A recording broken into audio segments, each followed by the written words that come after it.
Hello guys, hi guys. How are you guys? Masquera say guys, Masquera say. I hope muri gonna kuverenga ma comments anditi. Can you read the comments guys? Muri gonna kuverenga ma comments here.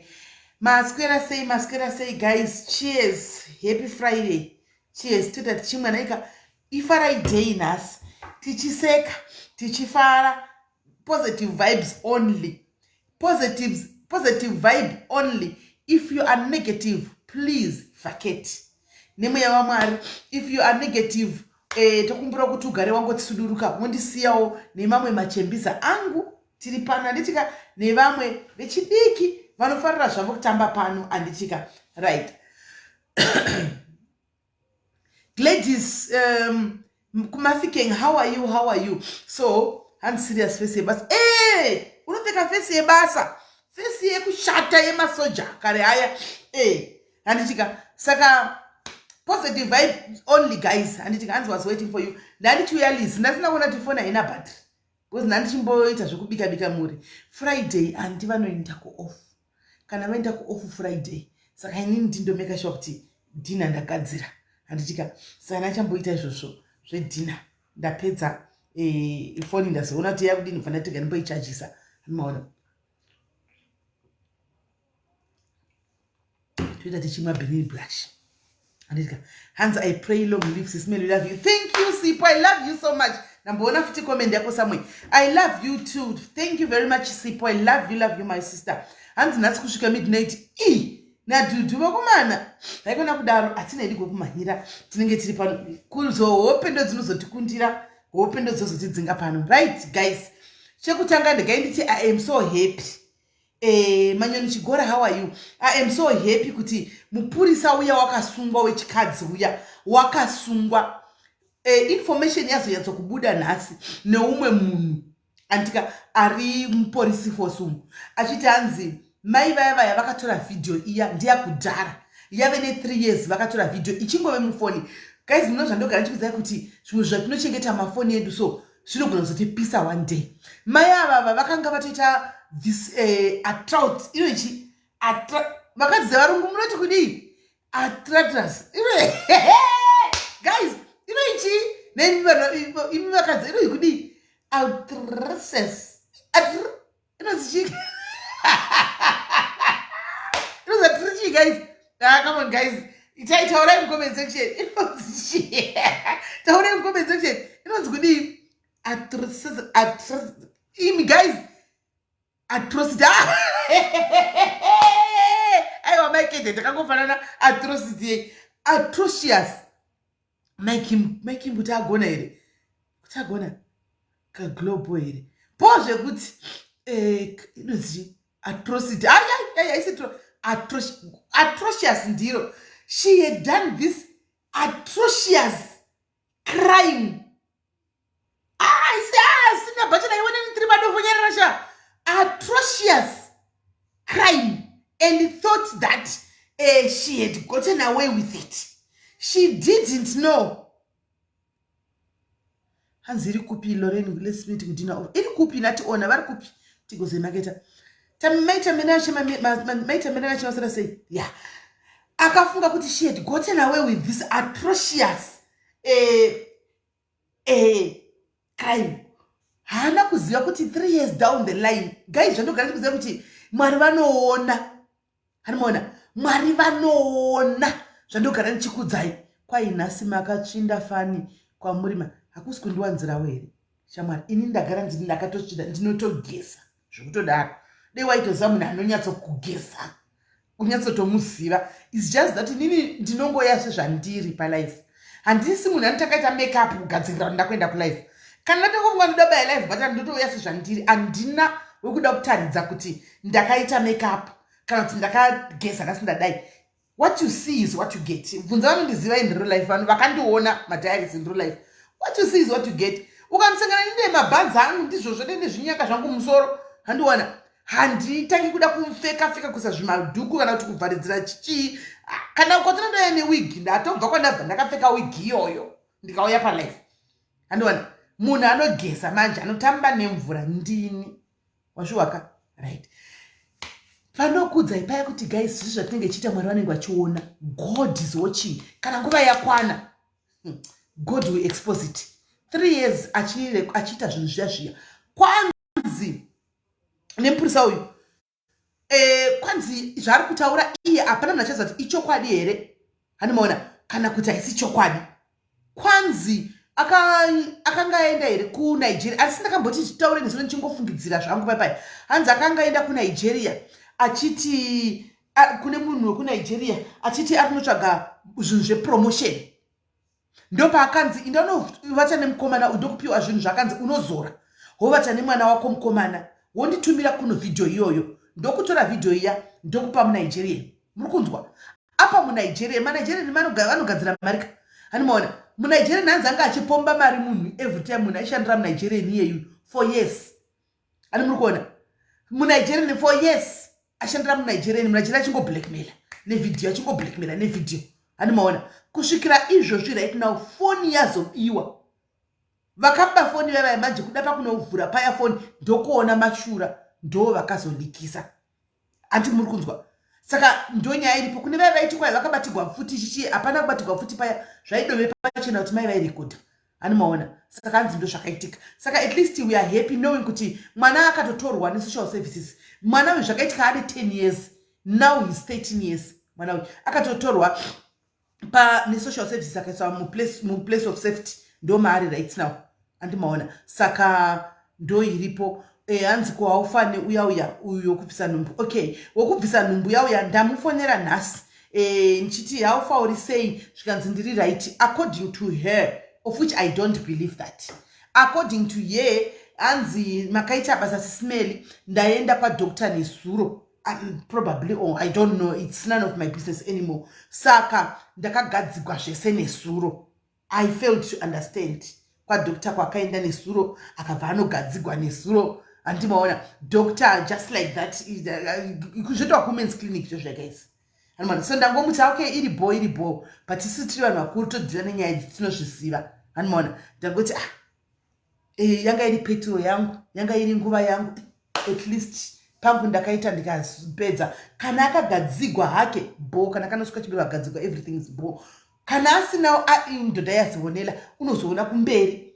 Animaona kuti zvichafamba sei zvakwaari koko meno zvanenge asoftwa kusvika papi, but chandoziva if it was fake zvandaudzwa izvi. But anyway hazvichina ineni. Handimaona hazvichina ineni. Indodha yazionela mwana 31 years guys anoziva zvaari kuita. She knows what she's doing. Right. Saka ndiyo iyi antika right. Saka nhasi tadzoka hanzi haufa nyaya yashai. Panyaya yashai guys handidi kunyepa. Handina actually nhasi nyaya yayi guys inogwadza. Nyaya yemwana uya. Ndafonegwa nanchi handizivi kuti hama dziri kumusha kune vanhu vakatora maklip here vakanopa hama dzamaishai kumusha. Kuri kutonzi kune batai vanhu vakavhunduka vanga vasingazvizivi. Maishai vanenge vakasati vaudza hama kumusha. Hanimaona kuti ndo zvakaitika. Saka zvakatobuda nesuro. Ndambofonegwa nemanhamba ekuZimbabwe maviri vachitaura kuti vapiwa foni zvitozati vanhu vakuru ava tozi zvavaiti zvemasocial media vachiti nai mwanangu ndikati anambovhera even maishai vatoita zvinzwira pano anambovhera ndakavaudza vachitoti mashura vamwe ndo vanoti ndivo vanatete hanzi muna mai vasara handi munoona zvinhu inyaya yavhundutsa vanhu vefamily. Hanimaona vamwewo but chandongonamatira ndichoti dei Mwari vangangopindira kuti nyaya igone kusolvika. Antika ende sekuru I know kuti muchange muchitidongorera malife aya. Do the right thing. Mashungurudza kubva kumusha. Ini ndatozosvika pakutoudzwa background ine vanhu vari kumusha ina singatosivi. Makuriro amakaita muno maziva sekuru. Rangarirai kumasure. Handichazvitaura hangu pano kuza zvinoine vanhu. Hanimaona rangarirai kumasure kwamakabva. Morangarira sisi venyu ava vakaita kuti mupinde munyika yamuri. Kubva kwamunoziva kumasure. Kwamunoziva kumasure munokuziva. Ndichataura zvakawanda. Anditika chirangarirai mavarwadzisa zvamaita is not fair. Hazvisirizvo. Do the right thing. It's never too late. Do the right thing. Gadzisai nyaya itorai muzukuru mudzosere kumba. You can't be sleeping nemwana uya. Hazviiti. Asi ndofunga mana kuti nyika yese iri kuramba zvinhu zvamuri kuita. So you cannot be the only one ari right. Nyika yese chikuzaiti zvamuri kuita hazviiti. Ndozoti zvakare tiri panyaya iyoyi yanesuro. Guys, ndoda kukudzai nhasi vanhu vanga vachiuya nenyaya dzakadai. Yesterday what happened here opened a can of worms to so many people. Guys, I didn't know kuti zvinhu zvakadai zviri kuitika. Kune vamwe vanhu even vatotoziva vatoswera navo tichitamba navo pano pacomment section apa. Handi munhu anga achifona achichema kuti ndakatanga kufunga ndandichiti ndakukanganwa zvakadzo. It's exactly zvandakaitwa nasekuru vangu chaiko chaiko, sekuru vangu. Then somebody azonudza kuti anditika aitwa izvi mai vake vakatsika nyaya ishi, vatsika ari mwana mudiki, vatsika years later zvakaramba zvibada akura, mai vakazokonfesa kuti ndo zvandakaitwa nesame person hanzvadzi yavo. Anomaona hanzvadzi yavo yakavaitawo vachikura akazobatsa mwana wasisi. Andimaona but musazvemafamily, mufamily kumusha kuna uchinzi ndezvemufamily, hazvo kubuda kunze, hazvoendese kumapurisa chichichi, those kind of things. Mwana chema yeye. Andimaona akuzvitsvaga amira akura akakuzvimiririra akabvunza mai kuti nemhaka yei, mai akazomudira kuti ndo zvaakandiitawo ndiri mudiki. Saka yavhura makeni evanhu vakati one day anditika zvokuti ndachitobvunza vamwe kuti zviri kufamba sei, what is going on, what is this. Anomaona what is this. Zvakangooma guys, yazvijairiki, nyaya iyi inorwadza. Anditimaona asi I'm happy kuti people are now open, they are talking about it. And muri yekwamaishai, thank you very much for allowing other people to vent also and to start healing. Tikupa kune makanzela akasiyana siyana kuti vadhile nematrauma avanhu. Andimoona nhasi ndoranga riri basa iroro. Andimoona kuti vadhile netrauma dzavo idzi kuti havana kunge vakwanisa kuita head on nenyaya dzavo vachikura zvaitsikirirwa mafamily. Andimoona kuchinzi hazvitaugwi ndezvemumhuri, zvinosolvwa mumhuri imomo. Saka thank you for coming here with this story. Mamuna kubatsirika imimi chete kana kuti titi mwana anzwe mashoko evanhu chete kana sekuru ava mabatsirani. I don't know what I can say. Vanhu vamabatsira vabuda vakwanisa kubuda pachena, vanga vachityika kubuda pachena, handizivi kuti ndingati chii. So zvamakaita nezuro haisi nyaya yekuti munhu ane dzakakwana unofamba nayo chitonoseka nakudii, haisi nyaya inosekesa, because this is happening and it can happen to anyone. Kuvana tinavo vana uchifunga kuti I'm very protective vana wako kana kudii, handi kana munhu angofunga kuita zvokuganga guys anogona kuganga uripo right under your nose, anogona kuzviita. Because don't the last person wekuti ufungire kuti mwana wamai wako angaita zvinhu zvakadai kumwana wako. Antimaona right. Thirdly, madzibaba rodi anditika tambotaura nemhuri yekwana madzibaba rodi maskati, mhuri yekwana madzibaba rodi maskati vandifonera anditika vanasisi vacho vachitaurawo kuti anyway takazowa munhu akafona palive achiti takahorepiwa nabhudhi vedu chichichichi. Those are false allegations. Hatizviziva, tina kumborepiwa isu. Andimaona munhu uyu tinokumbira kuti mutipe phone number, tikati aiwa madzikoma angu number haipiwi, haya haidi haizopiwi munhu. Sezvo muri kuti mimi ma-allegations, and kana ari ma-allegations antika anenge achingori ma-allegations of which people they say what they want. We can't ndisa achinzi ma-allegations. Andimaona we can't anyways, you know, like chandazongofara vati mimi munotaugwa leku ndikati andimazvionaka, and I cannot stop people to say what they want to say about me. Can't. They will keep on saying, so people will talk. Andimaona handingavatsvaga vose kuti naiwe uya pano wakataura nyaya yekuti wakaiwa nepinde yekunyepa, handingazvigondotongoseka unochita mene kokoko famba ine saidhi renyu iroro raminaro. But I understand them nokuti havasi vanhu vesocial media. Saka kwavari afuta handingataura nesocial media, vanhu vesocial media nokuti nipa vanenge vachizondonawo nchituko vanenge varipi, vanenge varimo social media, asi havasi vanhu vemalife. Handitika havasi vanhu vemalife. Saka vati hakuna nyaya yakadaro yakaitika kunyepa ndezvekunyepa. Asi ndichitotaura nasisa chona kubva kwapinda mumwe munhu andisendera kuti message achitaura semu nyaya yokuti uyu unoima dzabarodzo akatiza kuzimbabwe akomitawo incest. Tikati zvino iwaiwo message kupinda zvino vanhu varamba vachingwene nyaya iyi, handi muri kuti ite zvekunyepa aina handichaziviwo. But anyway, kwanzi naivo inyaya yekunyepa, hakuna zvinhu zvakadaro zvakaitika. Anditika anogona kuve ari munhu ari kuzvigwirawo namadzibaba rodaro, anditika ari kuda kuti get back kwatiri, anditika nenzira isina kumira zvakanaka, of which that's a possibility again.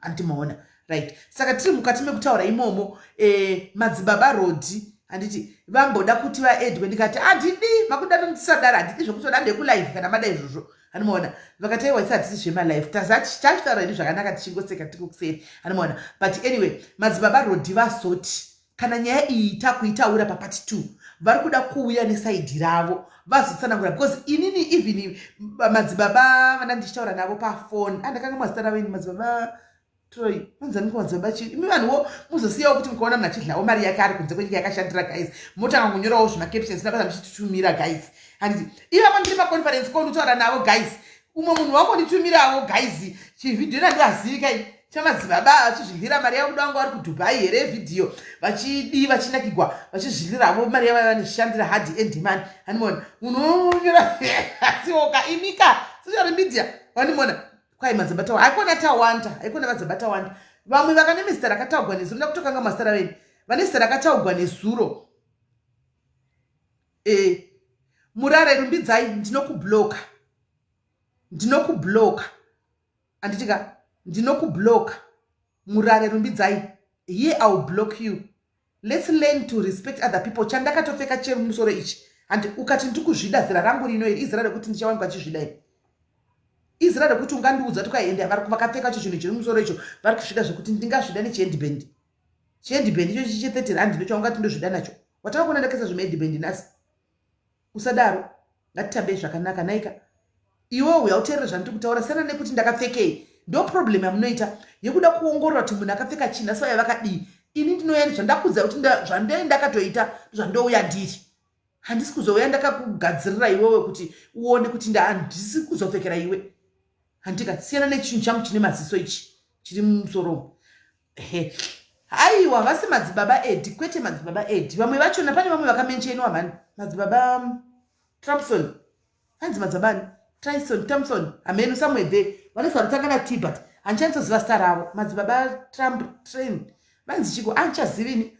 asi vanogara kuuk ikokoko handimaona asi havasi madzibaba rodhi vekuti vanogara vanoitravela Tyrage madzibaba Tyrage haha yeah but he's quite a good man though because anotaura ndatozobvunza asi muri muconman tange yacho ndechiconman guys munoiziva tange yechiconman yekusweet tongue moiziva ndo ina madzibaba Tyrage anomaona saka tazotaura ivi anomaona saka ndikavabvunza kuti imimi semunhu anopindawo kereke iyi ava madzibaba vavakadiniwo kuti vange vakachechi kanzi no pakati tikaera because denda ndiri inini ipapo ndade ndakasuspenda munhu immediately of which there I agree with him 100%.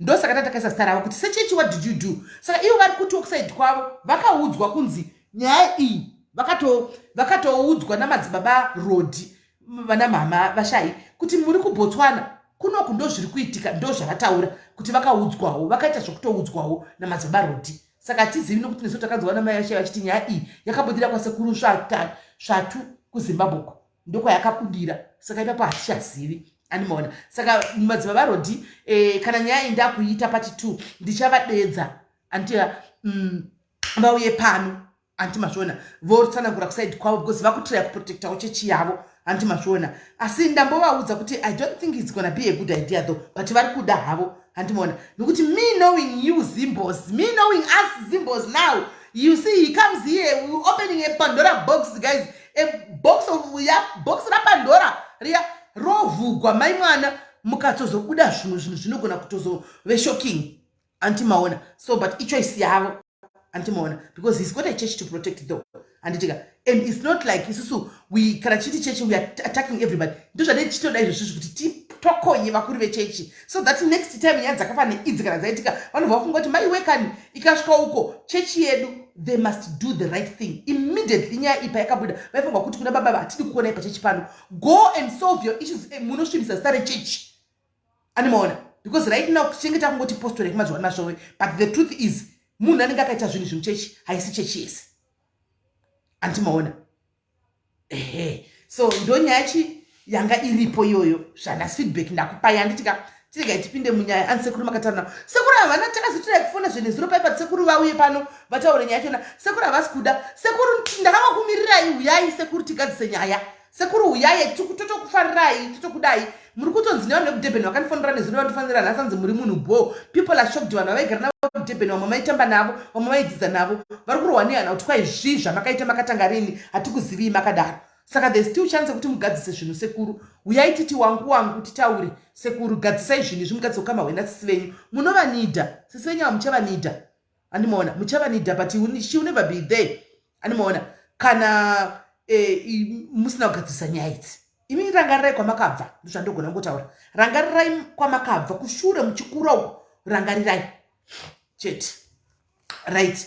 Handei kunyaya yedu yatakasiya nezuro guys. Takaguma nezuro paita munin'ina wedu kana kuti mukadzi akapinda panapa achitaura kuti ini ndiri kutonakirwa izvozvi, ndiri kutozvihurira navamwe baba vanotouya totoita kuloji kunobhuka, handimaona tichitofaya zvitongofaya, handitika ndirimo nenyaya yekuti munhu ndiye akatanga kundisiya mumba chindiabandona asingandipi attention achingondiabhusa ndirimo mumba. Saka idzi nyaya dzemujolo dziri kutokurumbira guys. Vakadzi vari kuita kukava chaiko mai mwana, ende mukadzi ava kana vohuraka usata njaya inogara pasi achitora manotsi, anotogara pasi achitora manotsi kana vakadzi avo revenge. Saka toda kuti mudedze varume venyu guys. Ingoti baba ngati way life pamwe chete, and this is a couple's life. And inzwai life varume vari mucomment section, zvadzi dzangu dziri mucomment section, ndiyo nguva yekuti muteerere ishi. Chinzwaiwo kune vachataura nyaya dzavo, mugadzirise mudzimba umu. Anditika nokuti zvikomana zviriko mazana zvima 2000 izvi zvana zvidiki izvi zvakugona rudo. Pane munhu anga achitaura nhasi achindudza paconference call achitaura nenyaya idzodzi dzekuudzana dzevanhu vari kurepa vanhu, dzekubata vanhu chibharo idzi. Handimoona pane munhu anga achitaura kuti sisi mene nyaya maitaura nezuro ka vakomana, chokwadi chiripo ndechekuti achingotaura tiri toga kuseriko. Chokwadi chiripo chete vakomana variko mazana vanogona rudo. Isusu tichikura ndima yevo vakuru, svika tichikura zvazvisiko varume venyu taingozati kunongokurwa munhu bhurugu kodzimwa light, handika utoivhura vakumbai, utovhura utoita, utoona kuti zvinhu yatobata, utoona kuti zvatove nemwana ndizvo kaingoziva. Zvikanzi zvikomana zviriko mazuva ano sisi meli zvinogokudla pasi petsoka apa, zvigokudla umu, zvigokudla seri kwezheve, zvika zvokuti unoona denga richivhurika kuti ameni ndouya Mwari. Andimaona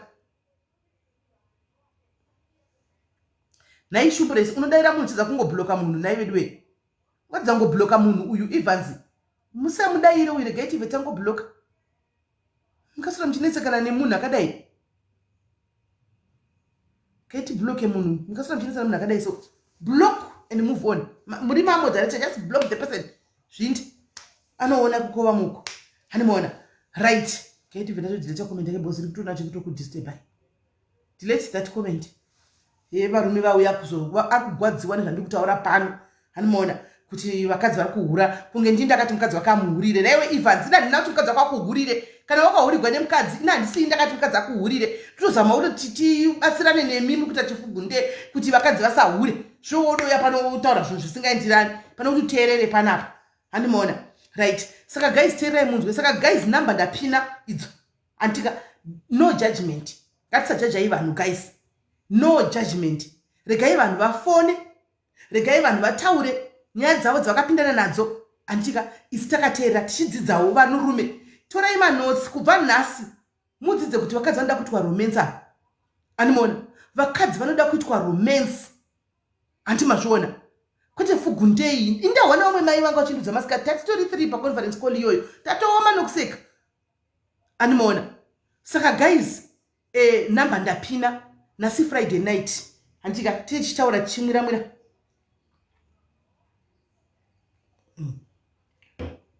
Tichiwe hedu nyaya, anditimaona right.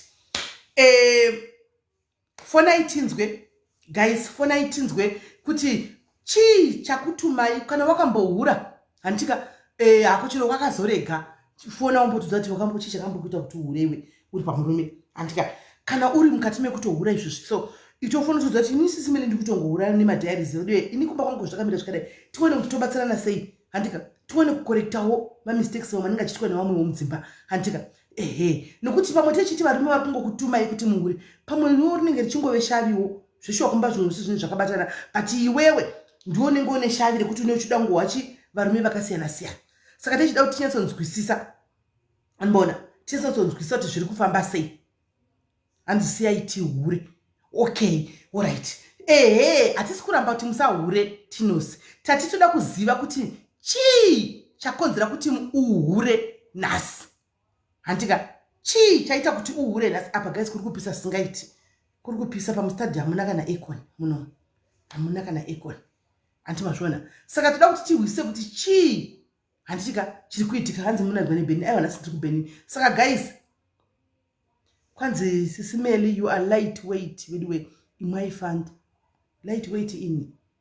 Asi dudu unondidarure. Ini heavyweight champion yakaita sendiyo yangati lightweight. Yo futi. Right. Kwanzi naserina fugu ndeka ngoma chokwadi. Indakambopinda chifambi, ndakamboita chifambi chikomba chikaprinta machats laki angasina address. Okay. Ndomwe wari kudaroyo. Tatsvavidwi. Hey woman. Right. Itaitiwe guys. Hanzi usiku unoita here bhangu vacho aripo ndofona sei. Ipapo ndopanetsa. Pakuti kana bhangu aripo nasi umbomira kufona hatiri kuti ndako iputsikenaika. Gai vane varume vasipo. Chilaiti ndo chiri kundipisa manichi. Chilaiti ichi ndo chiri kundipisa siya. Hanoona. Saka fona itiwe guys. Shumbresi usati vahure fona usada. This is wrong. Ndikutoidelete inini comment yako. Comment yekudzikisira vamwe havazokwanisi kuti vafone zvakanaka. Anonzi maashao fonai. Chii hakuna chinhu chinonzi hure. Mahure hakuna chinhu chinonzi hure. Anonzi maashao ndo zita ravo. Kwete kuti hure. Anomaona right. Saka maashao chibva imafona tinzwe kuti chii chakaitika kuti mukwanise kuti muhure. Andika muri pavarume zuro mamakawanda kudai pakaita 71 missed calls. Hanzi dzimai chokwadi. Hai man. Chozimwa seko. Ya. Hai. Ndo chinhu chikundipisa ichi. Lizi ndikudzima comment yako. Akutitauri zvakadaro kuti kwai maure akutitauri zvinhu zvakadaro. Hakuna chinhu chinonzi hure anonzi mashao. Wadzima se comment yako nda isingadi kuchibeke. Alright. Chifona itiwe aiwa kwai is the same thing. Andifungi kuti is the same thing just because wede kuti hure ariitire kuti ashao rinoita. Anoona wede kuti hure ariita asi ashao rinoita. Right. Isai Fantani SIS MELLY sorry fan. Right. Kwanzi masano zvinoshamisa here kuti mukadzi yes imi vana vanzvadzi and what why mukadzi ari kuita boyfriend. That's the question. Why mukadzi ari kuita boyfriend iwe uripo. Why zvakafamba sei kuti muchite asikana. Saka neguru yes ndepe yako. Anoona same difference. Asi kuti ashao zvine chiremerera guys. Kuti ashao zvine chiremerera. Kuti hure hazviiti wede kuti hure hariiti. Ashao ndo wede rine chiremerera rine kadhati. Anoona rine kadhati. Saka fona itione guys. Fona itione kana kuti tovati kwai daughters of Zion. Aiwa but madios etika daughters of Zion. Daughters of Zion fonai. Daughters of Zion aiwa wakatibvisere kuti ashao. Daughters of Zion fonai. Tinzo kuti nemhaka yei muri kuita izvi zviri kufamba sei. Hanzi chihure hachina kuipa asi siya mukadzi kana murume kana wada kuhura chete because muchafa nekurohwa. Asi naipesi anofana kurohwa apa mukadzi. Kwa iwe murume ukarohura ndisagoni kurova saka ndodii. Okay. Ndofunga phone number iri kuramba saka afona pa number iyi chaiyo yajairai. Right, yes muningina. Ndofunga number yaramba nti wasofona iyo yanda pin up yaramba nti. Yanda jaira yaramba. Alright. Regatiwe chii chakakuita kuti iwe uite chiashao uri pamurume. Chakandipa kuti ndiite chiashao SIS MELLY ka. Varume vanovarairwa SIS MELLY. Varume vanorelaxa too much vakapinda mumba nemukadzi kuti ndakanda pakitchen. Munhu akutoona kunge zvinonzi mukadzi uyu atopererwa neupenyu ari pandiri. Ukada kuudza bhangu kuti bhangu be romantic, you know. Bhangu anenge ari kutogaya kuti soro ngoo ndikangomudaidaiwo 2 minutes zvatokwana. You end up getting bored. Urimo mubasa smell. That's the honest truth. Unobhoekana. Haungarambi uchingoseva neusaviwa everyday wakapikwa semustaira. Sepamastaira pasismeri kutaura chokwadika. Varume anongoziva kuti missionary kwidza makombo mudenga zvavharana. Apa ari kuita hwejongwe pamusoro pazvo. Apa ari kungodzvunga ukada kumusundidzirawo kuti fambai neiyi rodhi pangu. Iye anongodzoka pake ipapo zvopedzisira zvakubowa. That's the honest truth. Right. Hanzvadzi dzangu mucomment section makateerera nhaika makateerera ka saka iwewe zvakafamba sei chichi hande kune yako nyaya uchitirondedzera kuti zvakwangu inini zvanga zvakamira zvakadai ndikazodai ndikadai kusvika ndizoita yandakaita ndakazosiya sei kana kuti ndichiri kungoita nanhasi kana kuti zviri kufamba sei. Inini SIS MELLY ndakazosiya hangu because I was tired of the bottom. You know, I had settled for ndikangotiwo dora rangu randawana irori richiregai ndigare nedora irori, I'll be satisfied nedora, of which I was satisfied nedora randanga ndawana. Ndandisingatarisa hangu zvakawanda. But kana munhu wakumuudza kuti my guy ngatiitewo so, let's spice up this relationship. It's getting boring, honestly. SIS MELLY munhu aitorova dondo zvake achitoita zvake zvemusoro wake. Asi ndine mubvunzo iwewe wati munhu ndakanga ndagarira dora rangu handiti wakaziva sei kuti idora iwe? SIS MELLY tinotanga tapambira zvinhu tisati tatenga mota tomboenda kumatest drive. Wakanga wambopinda mutest drive. Okay, saka wakanga wamboona dzakanga dzakati kurei ukati ndochipinda hangu mudora imomo. Dora racho rasingashande? Dora raishanda SIS MELLY but mashandisirwo manje ndo aizonetsa. Kupa manga muri mukomana nemusikana apa musati mapinda musvitsa rekuti muchiroorana, dora iri wakatopinda chinyatsoona dora risi kushanda zvakanaka? Dora rainyatsooma kutoitawo munhu kwaiwo zvakewo SIS MELLY. But the problem is kana muchiri mukomana nemusikana patinenge tichiitira pacho most of the times kumba kwemasahwira kana kutiwo ndaendawo kuchimba chakewo kuchirumu chake kumba kwamai yake, you know, that kind of a thing. So it's faster ngatipedzei tione kufamba handiti muri kuona. Zvazosiyana manje wazopinda mumba wagara manje mumba for sure. It's a totally different story. You can't be doing missionary position every day. Okay. Nge ndichatopera vhudzi pagotsi vanhu vakafamba vachindipfeka. Okay, mira pane apindura kuti anzi dora idora aiwa. Ukatora chimwana nhasi katika chisingazivi chinhu chiri kutaka kurogwa nhasi hachizivi dora chenge chingoti ndo zviripo ndo zvakaita varume vese mukati mebhurugwa umu. Handika the only way zvatagwana kola izvi kuzoziva dora hunge wakambokombeya wakambopinda ndo paunozoona kuti ichi chitoko handiwana chitokotoko ichi iri ranga rakadai ichi ndo paunozoziva kuti chitora ichi handiona.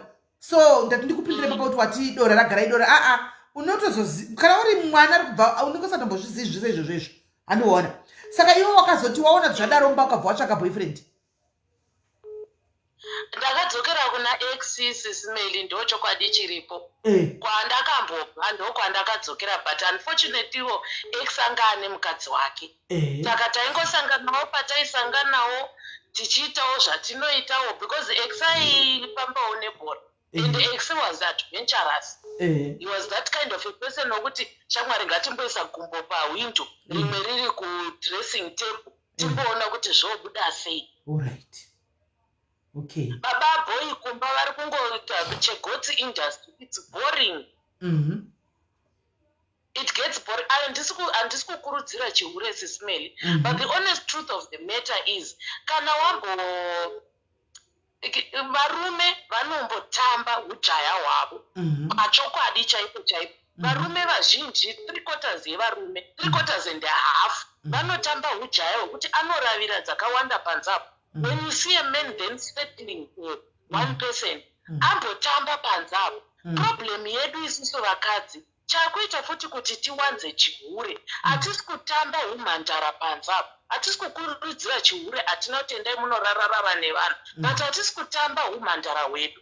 We are getting married at young ages. Tisina kumbo experience. Singeni panza. Wazopinda mumba. Wazodiska. Okay. Now with social media. Ona iye takuzoona mavideo anare. Ndona aizve ko gumbo rashashira kasumudziwa riri pa 90 degree angle. Inizvi zvakadai handisanda kuzviona. How come to you? So what's going on? What am I missing? There are a lot of women who've never experienced orgasm because we got into marriage without experiencing life out there. Saka inini ndakadzokera kuna ex wangu. Ndochokwadi chiripo. Ex was very satisfying and unfortunately baba boy mumba vakazoita chavo chihure chakazobatwa red handed nevanhu. Nyama dzavo dzaitovepo. Ndoko kuseparate kwedu. He never found out about my promiscuity. I was innocent until the end. Okay. Saka makazosiyana henyu kusati wabatwa chihure chako. Ndakazosiya hangu tisati tabatwa chihure chedu. Ha? Wewe ndiwe wakangoita orakira kwewe. Ukasaka makabva matozongorambana. Tikazova kuti iye ndiye akatozobatikidzwa akarara neshamwari yangu mubedroom mangu. Hey, shamwari yako iwe. Shamwari yangu. Nedora iroro. Inini ndaienda kuma night shift. Saka murume aisara achipinza shamwari yangu mumba. Indiri ku night shift aingoziva kuti ava vanodzoka kuma 7-8 makufeni. Saka girlfriend ava vaisara vaizobuda kuma 6 indisati ndadzoka kumba. Nedora iroro. Nedora iroro munyadzisiro wazvo munhu wemuraini ishamwari yangu akufamba achindinyadzisa kuti zvene kadora kake achiratidza nyika yose kadora ikako. Hey, zvakaoma. Hey. Ha, zvakasaka shamwari uripi naiwe izvozvo. Inini unlike vana mai Denzo and plus isusu time yedu yatakazviita kwakusati kwane social media kwakusina mafoni ekuti mafoni aivepo but ma 3310 yanga isikatori video. Saka taitongoita zvatinoitawo panguva yacho zvotongoperera ikoko. Hey. Saka mama tasangana mahure maviri mufamily menyu mumba menyu. Iwe na ex iye mufriend yako. Hey. Yapakaipa. Problem yevarume SIS MELLY, they always say kuti vakadzi they relax kana tapinda mumba, but they are also doing the very same thing. They are also relaxing mudzimba. Be adventurous. Take endai mumbo sevanhu vari muSouth Africa. Chimbofambai mumboenda kuma adult shop. Ungonoonawo zviri kuitika ukunze uku kuti chii chiri kuitika. I mean, honestly, I ended up advising munhu akauyawo aine same problem. Achiti murume wangu ari kubhowa. Murume wacho ndikamugaritsa pasi. Look, I'm not saying kuti enda unohura. At least, okay, fine, watch porn videos. Udzidzirewo mamwe mastaira. Rega kungoita chegotsi industry. Zvobowa, guys. Mashuwaka. Kwai musangoita chegotsi industry muvanhurume. Kwai nyaya yekungoita chegotsi industry kwai zvobowa nevana. Kwai tinodawo kuvisa gumbo kuheadboard uku. Zvana shasho. Ndozvaataura nzi. Kwai ndozvatinodawo. Rimwe uko rinokwa mutoko umwe uko. Garo iroro. Tiri padhogi yacho iyoyo yamunoda. Rova garo. Some people are turned on by rough play. Vanhurume vazviwa kwai nhasi murove vagara iwayo mangwana tida kuwa magara akazvimba varume. Mukasazviita hamene henyu. Muri kupiwa matips apa. Nhasi murove vanhu magara iwayo mangwana tida kuwa kuti magara ari kubadza kugara. Kwai toda kupota chirohwa magara. Hanti muri kuzviwa. There is a romantic hit. It was a romantic slap so kanongoitikawo. Kwete kungoti bhuruku chunge munhu ari kutandaniswa nezvikwambo. Hey. It's hard to explain, but I just wish people would understand, men especially would understand, and always understand that nhengo yemukadzi ine two sides. Let me explain. Uye ukoyo. Ine two sides. Ine masaidi maviri. Reburi. Fair and fine, tora blamp yako pinze papa ndabasa newe. But that top side, paneka beans, panotodawo satisfaction yapo.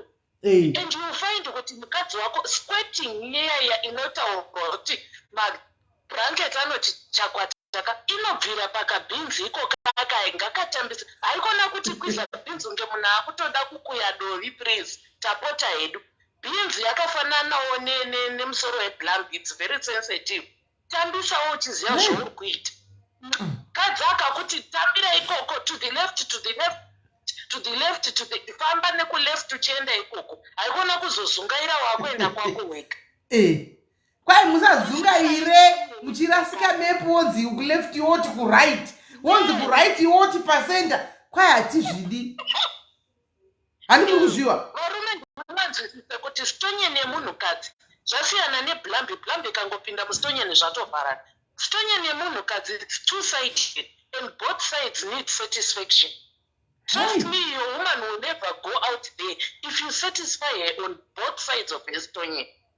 Mazviwaka kwai pastonyi pane two maside ndikona vari kudaro indi kutsinidzira kuti munyatsohwisisa kwai kune kuamene uku kune sugar beans musoro handika koita kwai pagomba handimaona kwai pasugar beans pane zvapo zvoda kuitwa handi muri kunzwa ndikona kutaura vanoda kuitwa izvozvo handimaona then kugombawo kwai muzopota muchipinda mugomba kana mukai kuright kwai fambai kuright koko kana mukai kuleft indai kuleft kana mukai chovha pasendai papapa kwai chovha pasenda ndikona vari kudaro handi mazviwa vanhurume mazviwaka kwai hatisi kuda one position please make sure kuti munochinja mudzimba umu anti munowa right kola ndinoda kutenda select thank you very much neinput yako yawatipa nekutiudzawo kuti wakaenda kunoashawa zvaitawo sei baba vanga vachiitawo seiwo ende nabhururu uyuka zvakaipa zvakaita thank you very much kola rega titore ava nguri vabvira kufona timbowa Okay,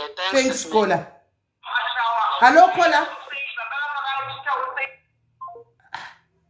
korit regai vachafona futi bheki because vanguri vabvira kufona vachifona handizii kuti zviri kufamba sei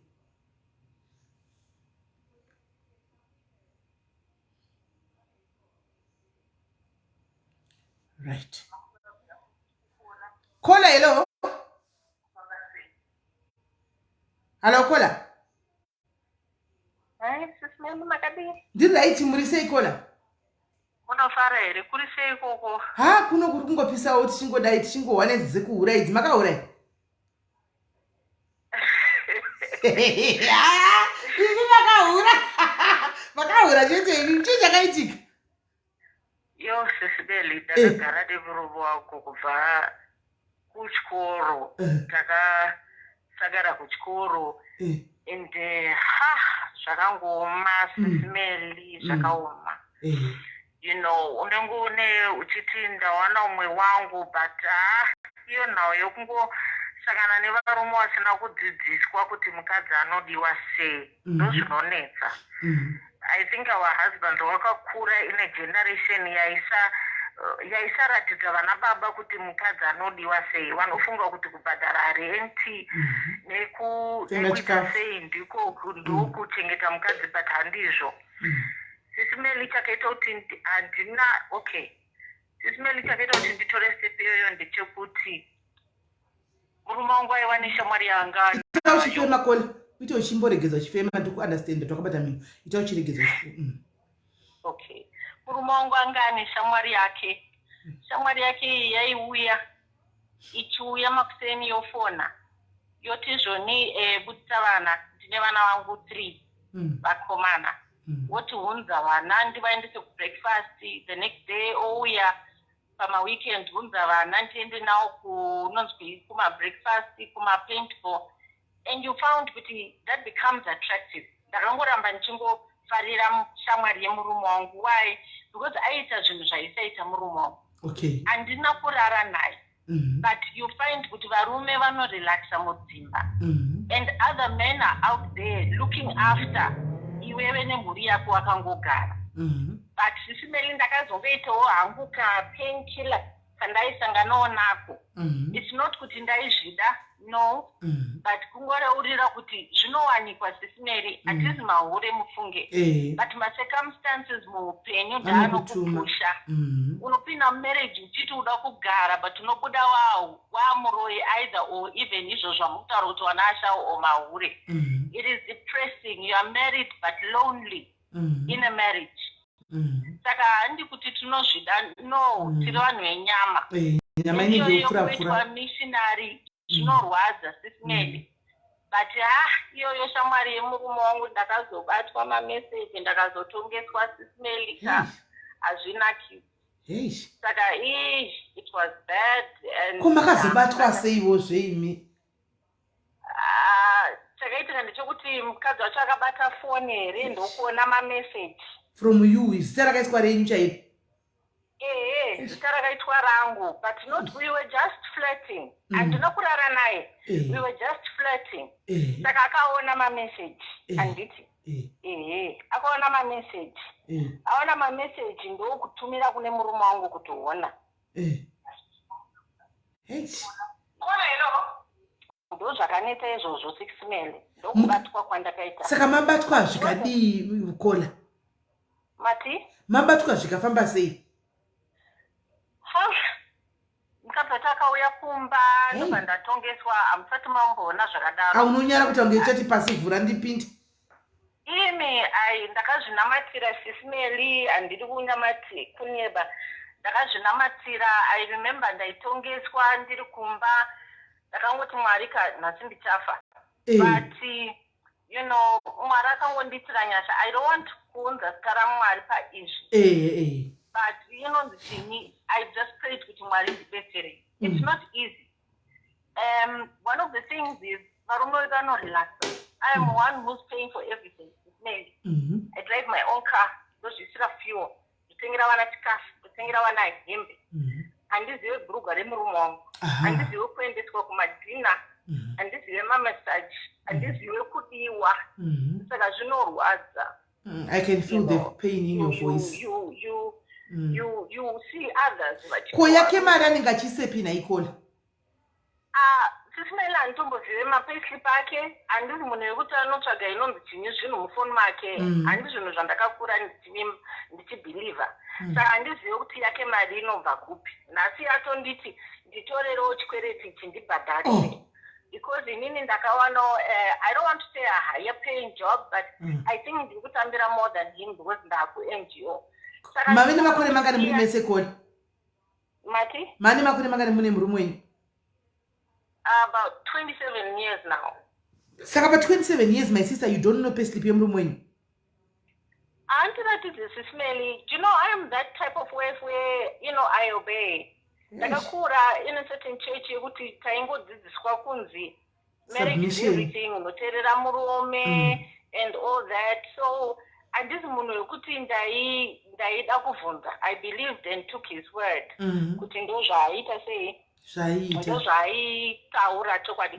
Anokupa excel sheet kuti ndo zvinhu zvangu izvi. But I think with now experience ndaakuziwa kuti I need to hold back. So now I've, you know, shiri yabvuta rekeni ndakuzviitira zvinhu zvangu sisimeli. But you can tell kuti munhu akagumbuka haasi kudya sadza rangu right now. Ane 1 week haasi kudya mumba. Akanyenga koni. Haana kunyenga here, haana here girlfriend. Unodlepi? I don't know, but I think ndasvika point yekuti handisina basa nazvo sisimeli. Handisina basa nazvo because ndaneta. You know, sometimes ndombofunga kuti murume uyu chero akanyenga. Zvamakataura nezviro zvekuti anoenda kunonyenga kuzasi at the back of beyond. Nana Bikita, sorry kune anyone who comes from Bikita, I'm not shorting. Handisi kushora. But ndingoti haazi type yekuti anganyenge vanhu vemutown. Okay. The people we are. Anotoda vanobatira, vanenge achibatira.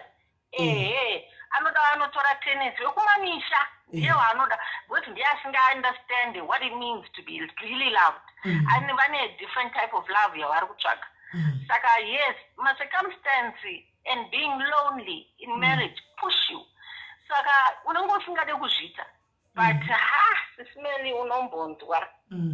Apa muchiri mudiki, ropa rinomhanya, munhu kana asingatauri newe asingazvidza rako, it means it's obvious chero mumba machona anongoyawo vataofuratira. Anoyawo ofuratira. ndinomubatira kana ndoda romance ndinomudzidzisawo mamesaji.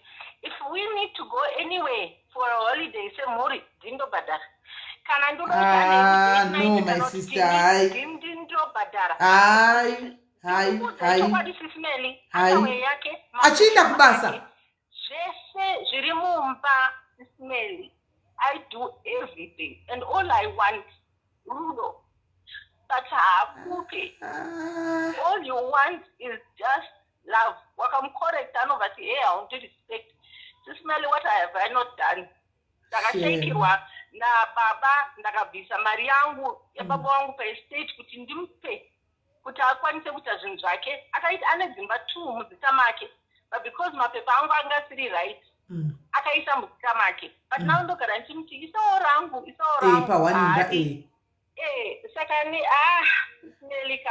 Yeah, now I can feel your pain and I can understand you guys. Kuti tunoda kuhura unotumiwa, you get tired. 27 years uchikambura mumba uri a slave to a man. It's not easy. But right. I thank you for taking my call. I have poured out. I've always wanted to talk to you. I'm happy.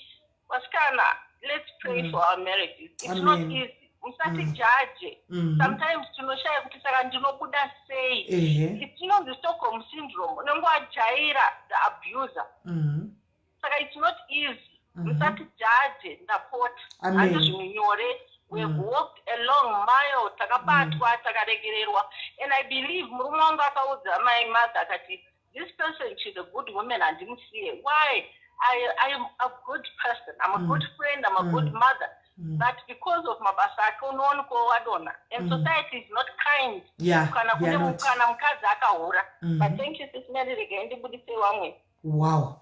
Thank you very much, my sister, for venting. Thank you very much for giving yourself time to vent. I know nyika dzamuruku hamukwanise kungotaura na anyone. You don't even have people that you talk to. But pakadai pamusingazikani, at least you have maventa. I can still feel your pain. I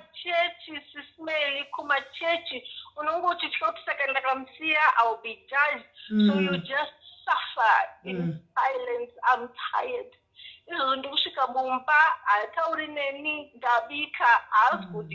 he's the one who's wrong. Why? I've withheld my finances and it's a week of all week. But you know what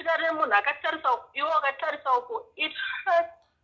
My sister, kokana mukataura naye muchimubvunza kuti chii chikuita kuti adaro anyarare anoti chii?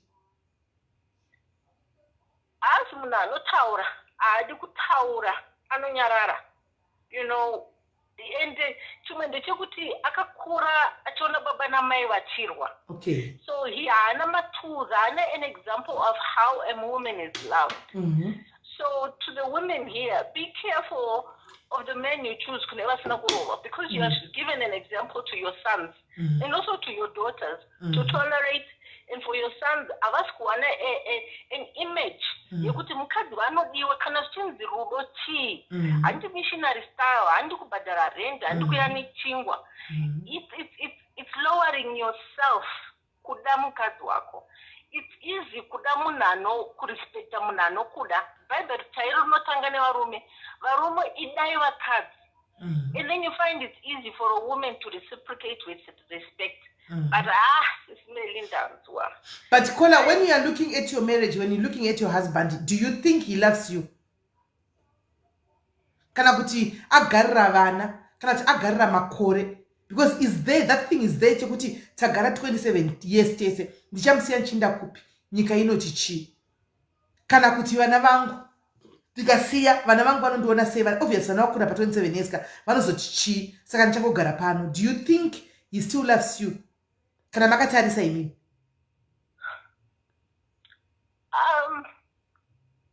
You know, I've had to buy his love, and because ndakabva kuchikoro naye, I have known no other. Saka andifunge kuti anondida, and it's unfortunate kuti ndakuma late 40s. I'm now realizing it. Do you understand? Saka andifunge kuti anondida. But zvandataura zvezvo zvokuti I think he has Stockholm syndrome yekuti ndinotadza kuti ndibude. I want to leave.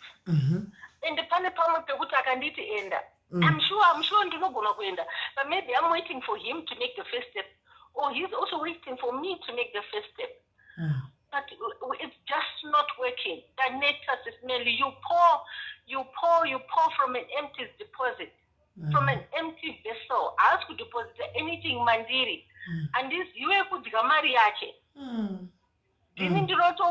And then my sister, guess what? 3,000, 4,000 a month to supplement his salary. Ndakangoti iwewe yako aindipa 400 a month, but akazorega kundipa completely because I got this job. Saka ndiziwe mari yake sisi. And guess what, my sister? Mushtaura kudai, so now people are saying I can relate. This is me exactly. It is. Mrs. Melly, you want. Yes, guys, it's not an easy step to make kutibuda. Yeah, true. Especially kuna old school, true color. Especially kuna old school, my old kagwa kafana na neso. It's not easy. It's not easy. You have invested time. Unevana society. It's not easy to see now. Yes, they can, but it's also who are brought up a certain way. Where's wakapindwa na cheti yakachukamo, and it's painful. Ndakagara mota andizi mumba. You know, I know kungopinda nekugeza. Do not geza Mrs. Melly. Ndakakurati the picture yangu. I know I am beautiful. Ndinonyengwa, but I'm faithful. But pane pandakadonhawo izvo zvokuti shamwari murume wangu maybe azoita sei, but unobona. And yeah. Right. Mukoma wangu mati makagara motikari anditi? Yeah. Panze anditi ivo vari mumba? Yeah. Are you sure he's not watching the live? Na Facebook. Good. Right. Mukoma wangu, I can feel kuti izvo zvine mumba muri kunetsa kupinda. Nenyaya yekuti mumba hamuna mufaro, hamuna peace. My sister, kana nichinzi nhasi nichatukwa nevarume, kana nichinzi nhasi varume muchandina nerimwe ziso, andika let it be. My sister, ndoda kukudzisai, andika I want to teach you to love yourself today. Muri kunzwa? You have poured out your heart, andika, to us total strangers, my sisters enye pa Facebook, amusati mamboona in real life, andika munogeza. At least that's one thing chama praise ameka kuti ndinogeza and I am beautiful. That's a start. Kubva nasi date my sister ndiani 27 26 andisi kubva nasi my sister hamuna senti ramunobisa muchipa muromo ushu. Muri kuzvinzwa? I am open to talk to any minute, any time. Kana musiri sure the decision I made make, ask me. Hani muri kuninzwa? Sibeli takamufunga kudriver kuya kurastending chance to speak to you. Kuti, where am I going wrong? No, you are not wrong, my sister. You are not wrong. Stay Raimunds, my sister. Listen. We try our best. I've been buying love for 27 years. You pump, unopha. Kugumisira iwe washe kutisaka ndo doita sei kutandi unewo. Right, my sister, you are allowed to cry kuti meet event and anytime Rasenberg iripadhuze. Just tell me kuti SIS MELLY, I'm on my way. Tinyatsogara pasi. Antika then titaure. But now amusi mi mega. Now one thing that I've realized, my comment section makatotu wande muri situation yakafana niya mataura mavhurira vanhu platform yekuti vataure. No tapanzwa ipapo mukoma wangu. Sorry, techingo try kuti show inakidze. Tiri ma situation yakanaka chandinoshuvira ndechekuti tarangu ridorwe ndiende kudenga. But I am tired. My sisters, love yourself. Love yourself, my sister. Mukangozvidaka chekutanga, my sister, ndoda kuti mu got the courage dzekutika. I think it's high time, my sister. You are working antika you get paid. Chekutanga, my sister, chitsvagai imba, and this is the time. Nasi ndoda kuti mucheme pano muri mota imomo. Muchibuda mumota, my sister, you're going to have a heart talk nemurume wenyu. Tell him what you feel, antika, how you feel and what you are thinking. Antika, it's time for you to move, my sister. It's not like to murukuda rent, murukuda chikafu. Antika, love yourself, my sister. You are beautiful. Antika, you can have a man even at my late 40s who worship you. who will love you the way you are. Handimaona muchibuda nhasi ndinoti mugadze all the courage kuti kwanza atauri nezvakezvo. Handimaona muchibuda motikari muchapukuta musodzi moenda nesmile ndokumbira kutaura nemi. I think after 27 years of marriage we have hit the nail. Tasvika kumagumo hapana marriage. I am not happy in this marriage. Be honest with him. I am not happy in this marriage, and I can see you are also not happy in this marriage. Tinevana, we had built a life, but I think it's high time we separate amicably for the sake of our children, so that you go and find your happiness. I go and you talk, my sister. If it means kuti mucha negotiate inda kusara pamba, kama chida kusara pamba musara iye oenda, kana mchida kutanga fresh, you can tell him to keep pamurugara the house mobuda. Mwana choka penyi pamunogara, my sister. Handimaona nevana venyu, your happiness comes first. Yeah, ndikugadzisa an exit plan. There shouldn't be any my sister. There shouldn't be any exit plan. The only exit plan Iripo is to talk to him today. Tell him how you feel tonight.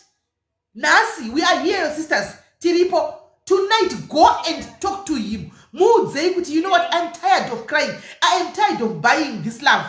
Antika, I am tired of begging you for love.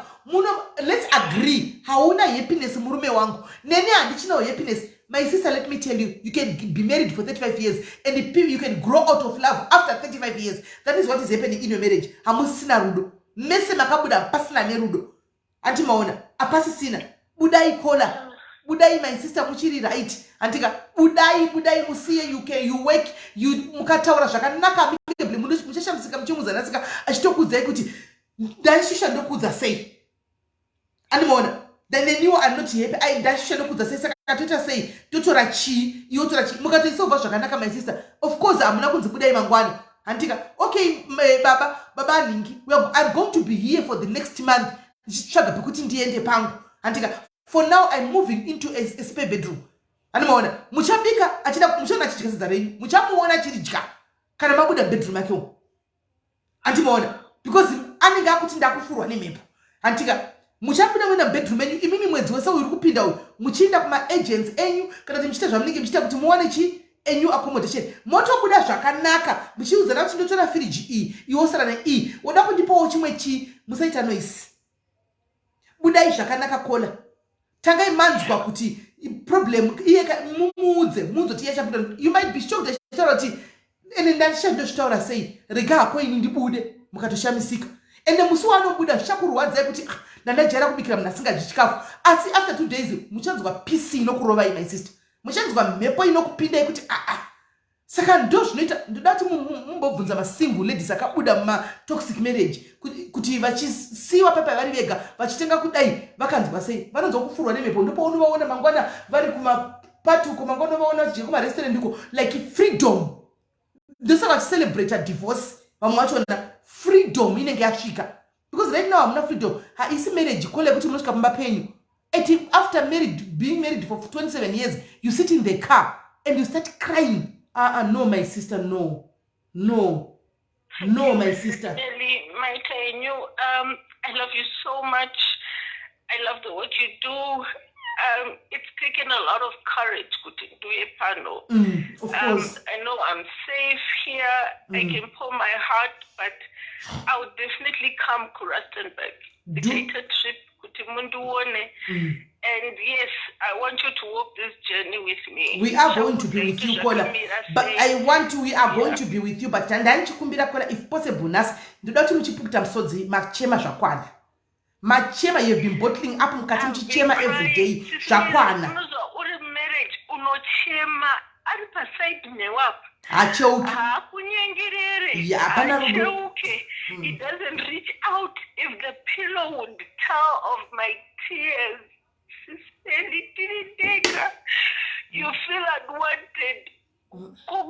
Reach out to sorry. And izvozvo is emotionless. And look at even Dad has no emotions. We are tired. I'm always having to come and explain his behavior.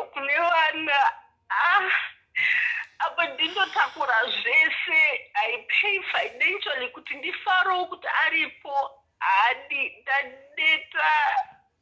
I always say kola andiudze munhu kuti buda mumarriage. But apa ndazvitaura kola.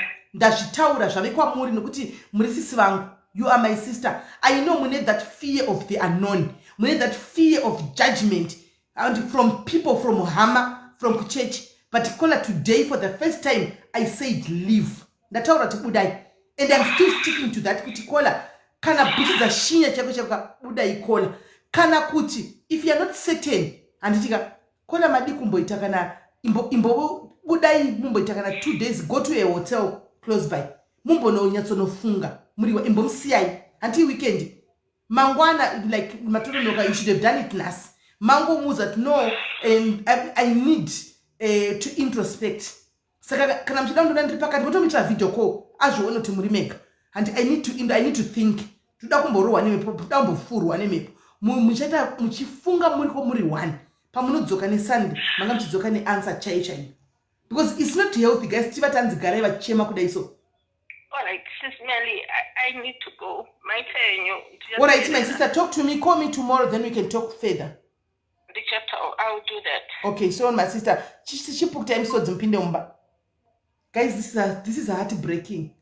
This is heartbreaking. And udze vanu kuti puda mu marriage munoziva. But in a case like this, guys, 27 years, it's not a joke, guys. Tingati edu muna audzu kunzi puda mu marriage, but apa guys, look at it. Take it as your sister. Guys, tokoti ndini. Ndainchikudzai munondichigara here. Bobo unondichigara here. Ndo yanchikudzai guys ndo zvatanga mandiri I'll come and tell you. Zvauya kwandiri guys I'll come because murume hana mugoni. Murume hasi mwana mai vako anokuchinjira. Hazvina basa kuti ndiwani kana kuti ndiwani kana kuti tinogara pano chiudza vamwe kuti chidzisana kuti guys mudzimba idai anongofuma uchidzisa vamwe manofuma mangwana kuitira vashuna. Ndo chinonzi murume. Ene mukadzani dzakakwana useke kuti munhu azodai kana tadai because varume ava ndizvo zvavanoita. Andimona they can do that. Ndo yapa ndochouya ndichikudza kuti guys ndo zvikutoitika. Ndo pandasvika guys maybe ndambotrai kunyarara but ndatoona kuti gai ndiye ndikudze mungandichigara here Sisimeli. Let's be honest. Mungandichigara henyu Sisimeli kana mazoshinywa munobuda kana mutoti my sister will still love you if you value your life. Kana munhu atochinja kuti amukakudai so rovai pasi my sister. Ndingatoita nomwe munhu anotonditi pane pakana zvanetsa zvokugara chako mina ndikupeipe kuti mugare handizvo muchigwira nyaya dzenyu muchidzifambira kana kumakoti kana kuti kupi panotiwana wana anodaro apa. Antimaona guys, this is heartbreaking.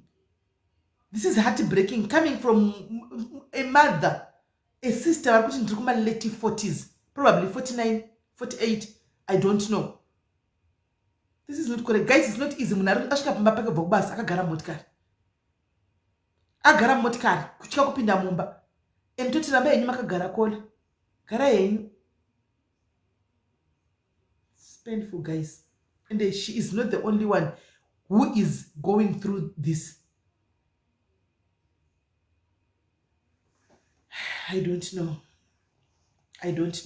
Hanzi zoita imwe life toda kuzotaura maybe varume varipo. Okay. Atindiri mberi guys. Urimo situation. Andika hanzi nakola please don't judge us. I think nyangwenene achato judge from what she has said. Guys, from what she has said kuti andifungu chero akabuda hake pane munhu akati kwai ashao kana tukudi hapana. You can hear that she's a good woman. Anoda murume wake, anoda imba yake, anoda bata imba yacho. But munhu ochobata imba yacho ndo pasina. Kusvika pako admita mukadzi kuti ndinotenga rudo. I buy love. Kune murume wangu because handione semunhu. Kusa payslip. Nyaya iyo ye payslip iyi.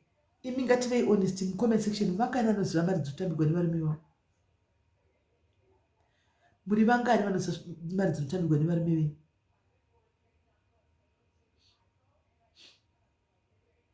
Munoziva mari dzinotambirwa nevarume venyu mese here guys? Kati vamwe munongoya mopuwa 2000 konzi yako iyi hautozivi kuti payslip hautomboitaridzwe. Varume, vakadzi vanoda kupiwa mari. Vakadzi vanoda kutaridzwa rudo. Vapeiwo mapayslip. Rongai mari ngaiuye apo payslip moronga pamwe chete. Zvokuuya hanzi ataura side rake. Naitendai konga uchida tataura side rani. Saka unoti mai vane 49 years vakauya kochema vachinyepa pavanhu. Sadaro tendai. Hello caller. Hello, Sis Melly, how are you? Ndiri right murisei caller. Tiri right zvedu kurisei ikoko. Kuno kwapisa kuno caller. Tiripo pachirongwa apa chekuhura neku zvimwenda zvakadaro. Muri papi? Okay, Sis Melly, thank you. Sis Melly. Ndakateerera. Okay. Sis Melly, varume kutaura chokwadi, varume vanorelaxa mudzimba, vanorelaxa. Ini ndakatoroorwawo nemurume tikatoroorana tikachata zvakanaka. Tikagara nemurume tisati tatomboita mwana tikazoita mwana. Tatova ne 3 years tatogara tisati tamboita mwana. Murume Sis Melly panguva yekutambudzika zvinhu zvakaoma, upenyu hwakaoma. Murume ndonguva yaaitawo yokuti rudo rwaichiriridza mumba zvinhu zvakanaka. Sis Melly ndakutangira pakatangira nyaya dzese. Taura. Zvinhu zvakanaka, zvinhu zvakaoma. Sis Melly unoshingirira nemurume usina pfungwa dzokuti murume anosiyiwa. Sis Melly kana kuti murume mumba munobudiwa nokositaka nguva idzodzo. Uchishingira uchingoti zvichanaka sekudzo kwekuti chinoitwa nevakuru kunzi garai zvichanaka Sis Melly. Zvozoti zvanaka murume akazoti awana basa Sis Melly. Ndopaunoona kuti mawana aya azotanga murume asina basa newa kutanga kuenda. Sis Melly ni wangu murume akabuda mumba senge munhu ari kuenda kutakshop. Aibuda akavirikidza achinosiya hembe. Achibuda akavirikidza achinosiya. Zuva mwana mupanga kuti akangoda kuti abate kana gumbo rawaikirikirwa kure kuSis Melly. Kutanoona brigwa 2 dzakairikidza. Apa apfimba shamwari yangu. Shamwari yangu kuti anotombonditi mupewo chakati mubatsire ngatimubatsire nechakati. Sis Melly izvi kwaiti wakubatsira kuvanhu vanga vakutodana nekuseri ndisiri kuziva. Shamwari yako. Shamwari yangu inini. Shamwari yangu inini Sis Melly. Vanhu havakutodana zviya zvokuti hazvichatomboina ndinachandiri kuziva. Vanhu havakutotsvagirana kokunorenda. Sis Melly vanhu havatowanana imba vatoronga zvinhu zviye zvatopera. Mumba hamusisina mufaro. Murume arungu akuuya manje usiku apo neapo. Kusvika Sis Melly murume akazongoya ndokubva abuda kunge ari kuenda. Apa murume anenge akati handina mukadzi anoshanda, handidi mukadzi anoshanda, handidi mukadzi anoita Chii. Unenge wakango uri housewife wakangomira baba vachauya mumba. Wakamirira musavi, wakamirira zvese. Sis Melly murume akainda. Paakangotanga kushanda kubata mari yakawanda, ndakatanga kusemwa Sis Melly nemwana achikikirwa kure. Mwana achita kukikirwa kure kuti kwambatiwo mwana here chii chacho munhu akasunga fesi kudai. Sis Melly murume akangoti ndichambonotenga chingwa ndichambosvika takishop ndikudzoka izvezvi isai mvura yetii. Kwakutoenda. Pandakazosara ini ndonocheuka mumba mamusisina kana hembe Sis Melly masara dzemukati memahenga dzese dziya dzamusisina dzaisiwa munhu achinosiya. Ini ndiri kungoona dziri pamusoro mukati hembe hamusisina dzaenda. Munhu aingonobuda akavirikidza achinosiya zvakatovatorera time ndofunga vaipurana. Kusvika mvura yabhoila ndabvisa pasitofu. Baba havana kuuya. Kwadoka ini ndoziva kuti murume mumba asati amborara asimo. Kwadoka komuripi. Ndakamboshingira ndikavata Sis Melly. Dzakuma1 ndikafona komuripi. Fona haina kudavirwa. Makuseni ndazofona futi. Muripi. Zvikanzi ndiri kumba kwangu uri kude. Inini wangu Sis Melly aipa girlfriend phone kufona kuti ndandisingazivi kuti munyika mune vakadzi vakanaka kudai. Taura nemukadzi wangu ari pano. Sis Melly machi. Ini ndaitauriswa negirlfriend nikutauriswa kutaura zvonzi hello usati watanga shamwari kana zvazooma kana ndazopedza nemurume wako achauya zvonzi hazvinzwiraka saka uchazondiona kumba chauya. Iwe unotoziva kuti uri munhu musvini uri kushaya murume anokuda here.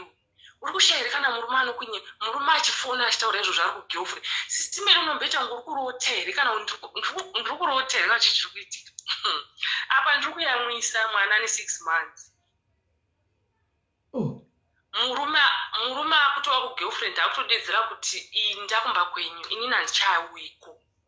ndakashingira izvo ndikati unenge usina pfungwa idzodzo usina mbopindwa nepfungwa ndakashingira sisimeli ndikashingirira ndikati nanakwandoenda nanakwandoenda ndogara pano zvikanzi gara asandiuyi sisimeli akazvika nguva yekuti akuchiuya kuya manje basa rakabva razopera zvinoita mwari basa razopera manje vamugirlfriend vaya kuchidzokera kumba kwavo vakuti ngatichinde chinogara pamba apa because pamba pachaigara ndepavabereki vake handiti chinogara pamba penyu paya manje because pakudiwa rendi panapa saka nandakuchinzi chibva sisimeli vaisvika vogara mumba mangu kudai zvonzi saka uri kuenda rini mukadzi achiita kuti pengai moyo munopenga ndokuziva zvairi hanzvadzi yangu naividi kumoyo waita seiko zvaividiwe zvanga zvafamba sei kunzi moyo vachiti chibuda mumba chibuda uinde chibuda ndakutogara pano nemukadzi wangu ibva pano so mai vangu zvavakazoita vakabva vangotuma munun'una wangu akachindanditora mwana sinzi iwo hausuda kuuya chiti pamwana kozonouraya mwana nenzara sisimeli upenyu hwokuti unonyika manapukeni mumvura isina sipo ukungonyika uchinyukura uchiyanika kungochero ndabvisa tsvina yemwana pasina kana sipo pasina kana chii mai vangu akati unouraya mwana hunza mwana kumusha ndakaendesa mwana ndikasara ndaahwani murume akuya achindibvarura hembe sisimeli ndaibvarurirwa hembe girlfriend ichikuzira pamba kudai ichikuza kuti rovai moyo munhu ibva pano mazama achisara panze aisisimeli kunzi ibva ndigare negirlfriend zvinoita varume avasisimeli saka zvaizoitika kana vandirova pai vaibva vamhanyira kupolisi kunoripota ndisandadi ndaripota kuti vakasike vanditangidzira saka zvaizoita izosvika kupolisi osvika ondivhurira dhoketi osvika negirlfriend yake ovhura dhoketi oti auya kundirwisa pamba pangu nemukadzi wangu iye ndiye girlfriend auya kundirwisa pamba pangu nemukadzi wangu sisimeli imagine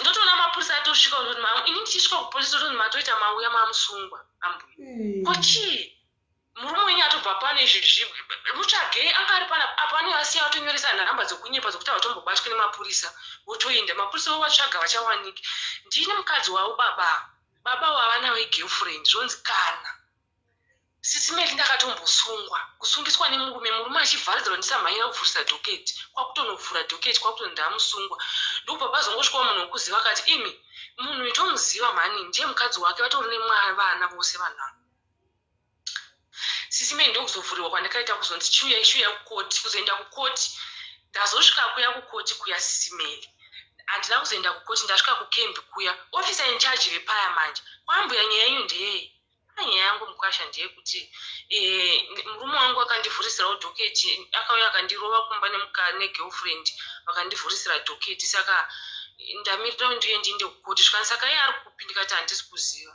sisimeli nenyaya yekuti hausati wamboziva kupinda mupolisi kana kusungwa kana kufutya nemapurisa sisimeli murume angauya kukoti haana kuuya ari kungofaita kuti ibva pamba ndiuye ndigare negirlfriend yangu ndodhera randakanzi naofisa chiti pai nhamba dzenyu tikukufonera tikuudza kuti mangwana afa sinzi munhu wenyu haana kuuya sisimeli ndo pakatangira communication yangu naofisa incharge vaya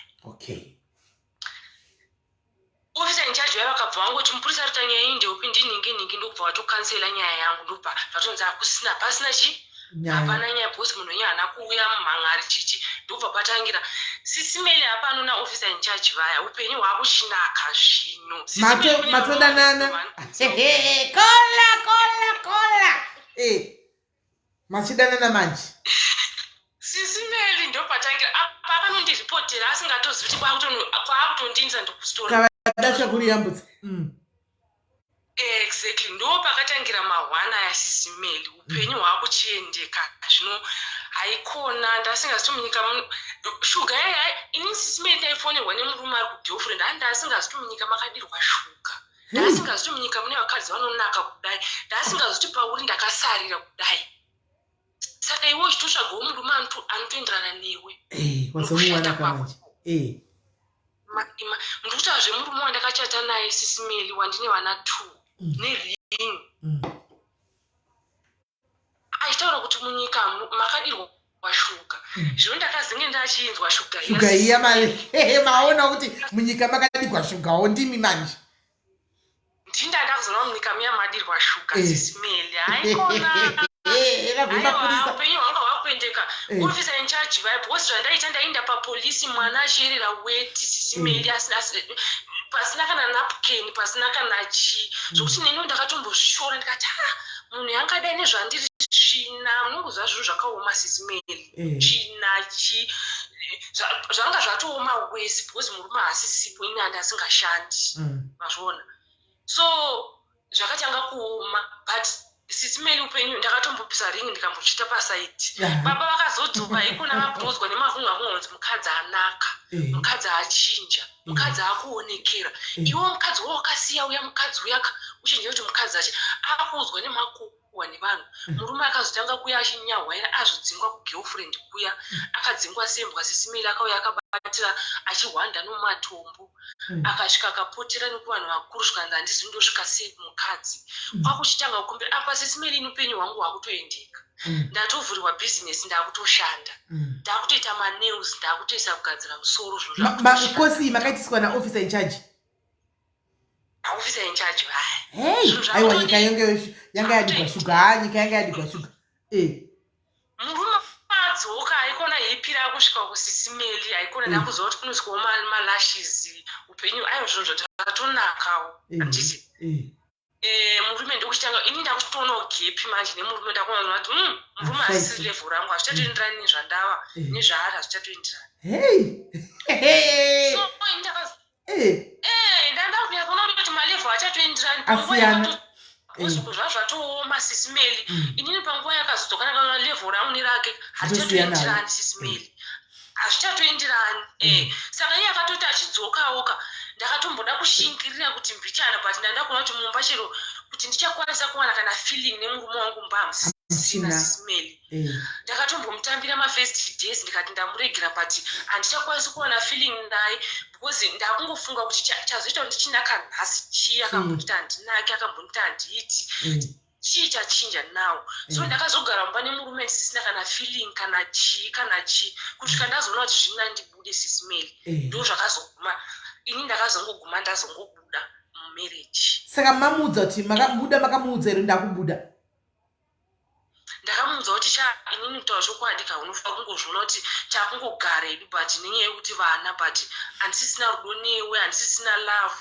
handisisina kana feeling yekuti zvandaimbova kudhara nezvaiye zvinhu ndachinja mukadzi wangu sori chichichi zvinozoita varume ava kana vaakudzoka sisimeli vanodzoka because vanodzoka asi zvinenge zvaoma ukaona murume akudzoka mumbaka vamwe vacho vanoenda kukangamwa mhuri chandinopa advice kuhanzvadzi dzangu dzakateerera nguva ino ndichekuti hanzvadzi dzangu kana waita girlfriend chokutanga respecta mukadzi wako mumba respecta mukadzi wako mumba toziva hedu kuti kunze uku zvine zvinotinakidza zvinoita sepa chakakosha protecta kuti mukadzi wangu asaona asaziva zvinhu zvakadai because the more yekuti mukadzi wamupa mapain akadaro mumarriage vakadzi tinokwanisa kungoti hora iti ndakuregera nguva but zvinoramba zvichikudya kusvika mukadzi anoguma aita boyfriend ukangoona mukadzi amboita boyfriend kana kuti mukadzi wamushungudza nguva yakareba stereki magumo acho mukadzi anokuita girlfriend hapana kana mumwe mugumo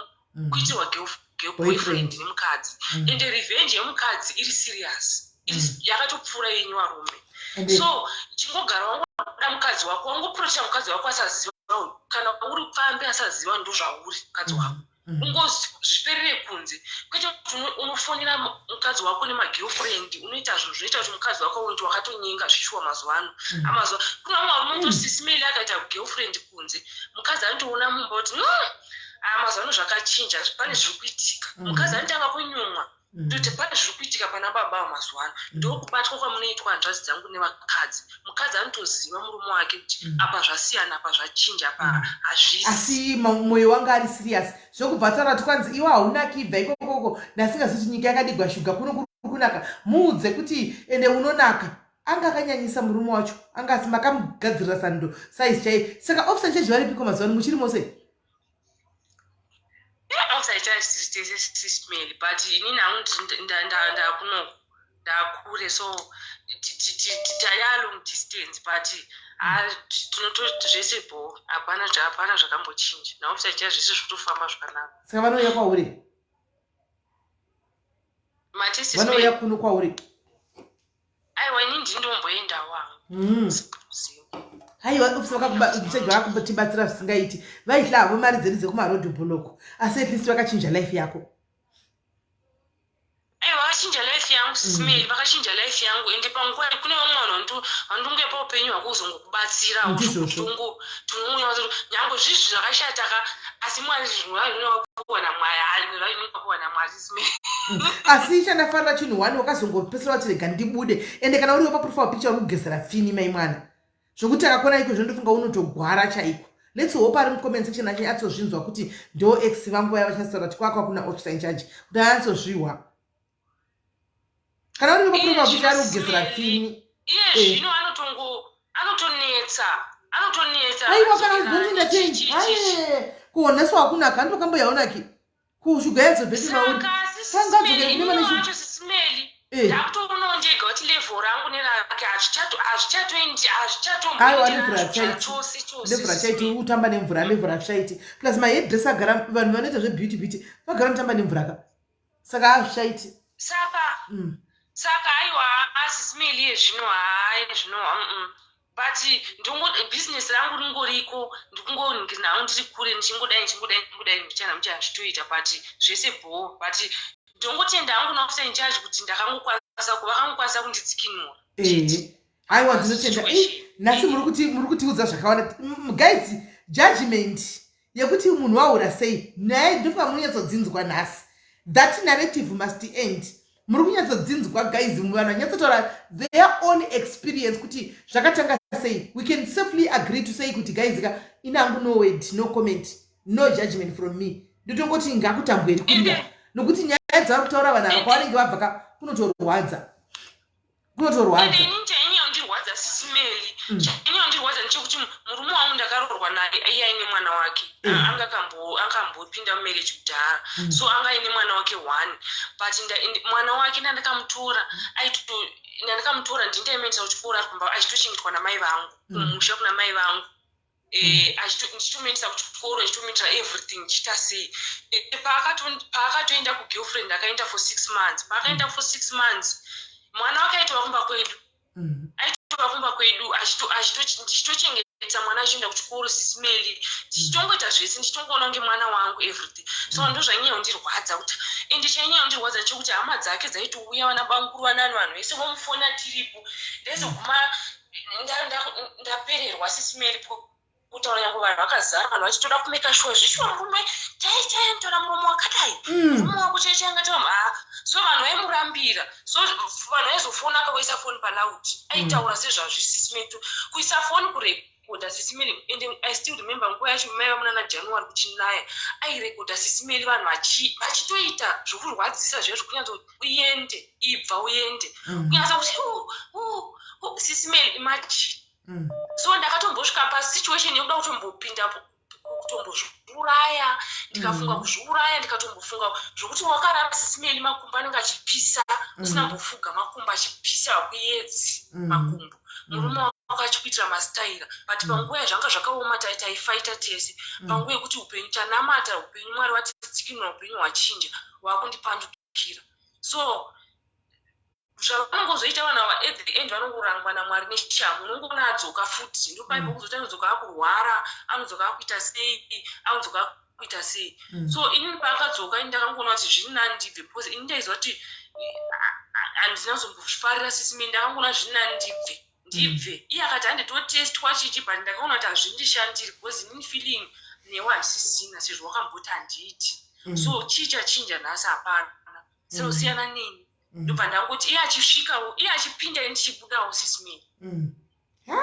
hakolaya sando dzenyu sando dzako asina iyo yelobhoni chero dai uchinzonga usingawani ngwai uyelobhoni wako uyelobhoni rakadai so munhu kungoti kwaida ipapatatasa vanhu vacho vaitwa navo zvisina nebasa reseka vaitoona kuti mukadzi uyu pane simbi asi vane vachida kukanganisa chete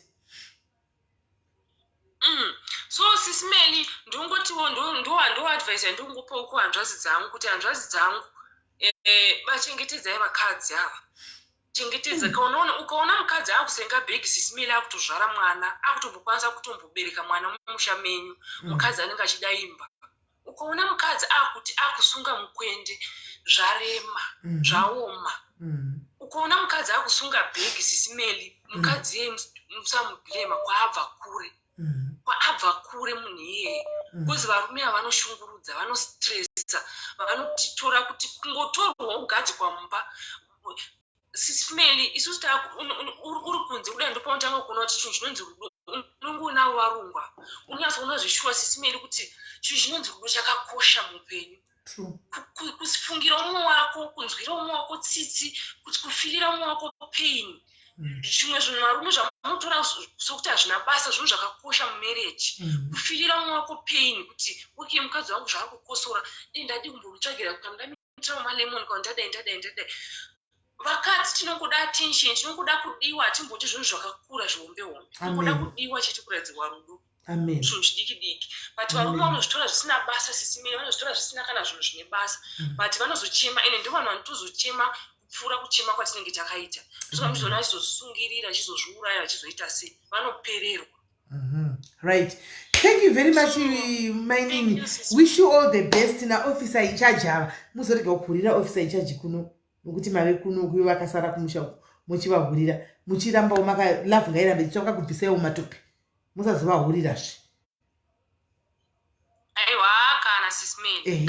Aiwa, thank you very much for opening up and sharing your story. And tinototenda, and I can see a lot of people varikutove varikutaura kuti happy ending. At least something to be happy about. But at least makave ne happy ending.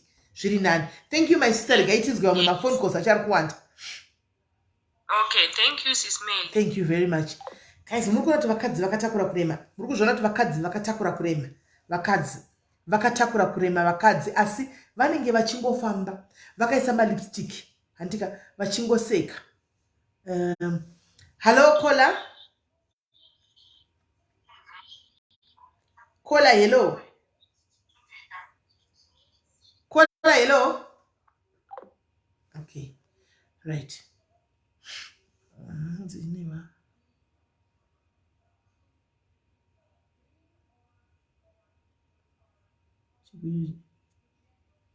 Okay, right. Rakaiti return makosi. Okay, abva wafuna vakada kureturn makosi. Hello, caller.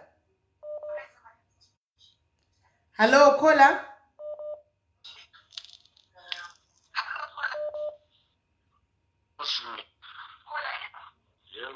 Hello, caller. Muri sei? Hello, Simeli, ndikuzwa muri right? Tiri right, simuri sei kwanzvadzi? Hello. Tiri kunzwa yanzvadzi. Sorry, ndikuri sei? Ha, kuno kuti tiri kungosvipa tichifira kudaro. Yes, ini mbona sotaura wasi. Mati Simeli. Tataura yenyu. Hello. Taurai tiri kunzwai. Yes, ndoda kubveza. Ndoda kubveza kutaura ndakamiro varume weDiaries. All right. Tanzwana teteda vataura zvese zvavanotaura ivo zvavanofira ivo kuti chokwadi ndo zvinenge zvichiitika kuvanhukadzi. Havasi kubatwa zvakanaka. Ichokwadi ichocho chekuti munhukadzi kana ada murume anogona kuperera kusvika pekupedzisira. Makamboura here hanzvadzi? Kana nesu varume makamboura here hanzvadzi? Tinotodawo mati makamboura here? akuhura takatombohura singaiti takatombohura Simeli. Haikona kuti kuhura kwokuti takatombotora mafirst marriage tikazotorawo masecond one ndovatinawo zvinezvi. But chatoda kuedza kuti tinge tichitaura nyaya yekuti inakidze ndechekudai so chokwadi Simeli vakuru vekudhara zvavaitaura zvezvezvo kuti singizigonera pamwe muto wenyemba ndiwo. I think ndakaona kuti shona iyaya yakakura ende yakadzamisisa. Zvandiri kuedza kutaura ndezvekuti tinofanira kuti tizvibatisise tese nekuda kwokuti inini ezvinezvi ndine mudzimai wangu wandinaye right now mumba. Whatever ndikabuda kunze ndinononakidza ari kunze ikoko iye pfungwa dzake dzinonongerawo kundosema murume wake aita ikoko kuti zvandaitwa nhasi izvi nekuda kwokuti ndichasvika kwaari ndichamwa zamu kana ndichamubatawo pane ndabatawo pachamunakidza pasingabatwi nababa aya asi kutaura chokwadi pamberi paMwari dai titambotraya kunamatira dzimba dzedu dzatinenge tinadzo etinawo nekuda kwokuti tikada kuzvipa kana example simili wabereki wedu isu wakatibara handifungi kuti tichasvika pastage nevabereki wedu isusu wakatibara nekuda kwokuti taritamune wachembedzana eji yatanayo inoise simili yayo kuti zvatangoita panguva iyoyo zvatongopera hatisina Mwari mukati hatichagoni kunamatira dzimba dzedu.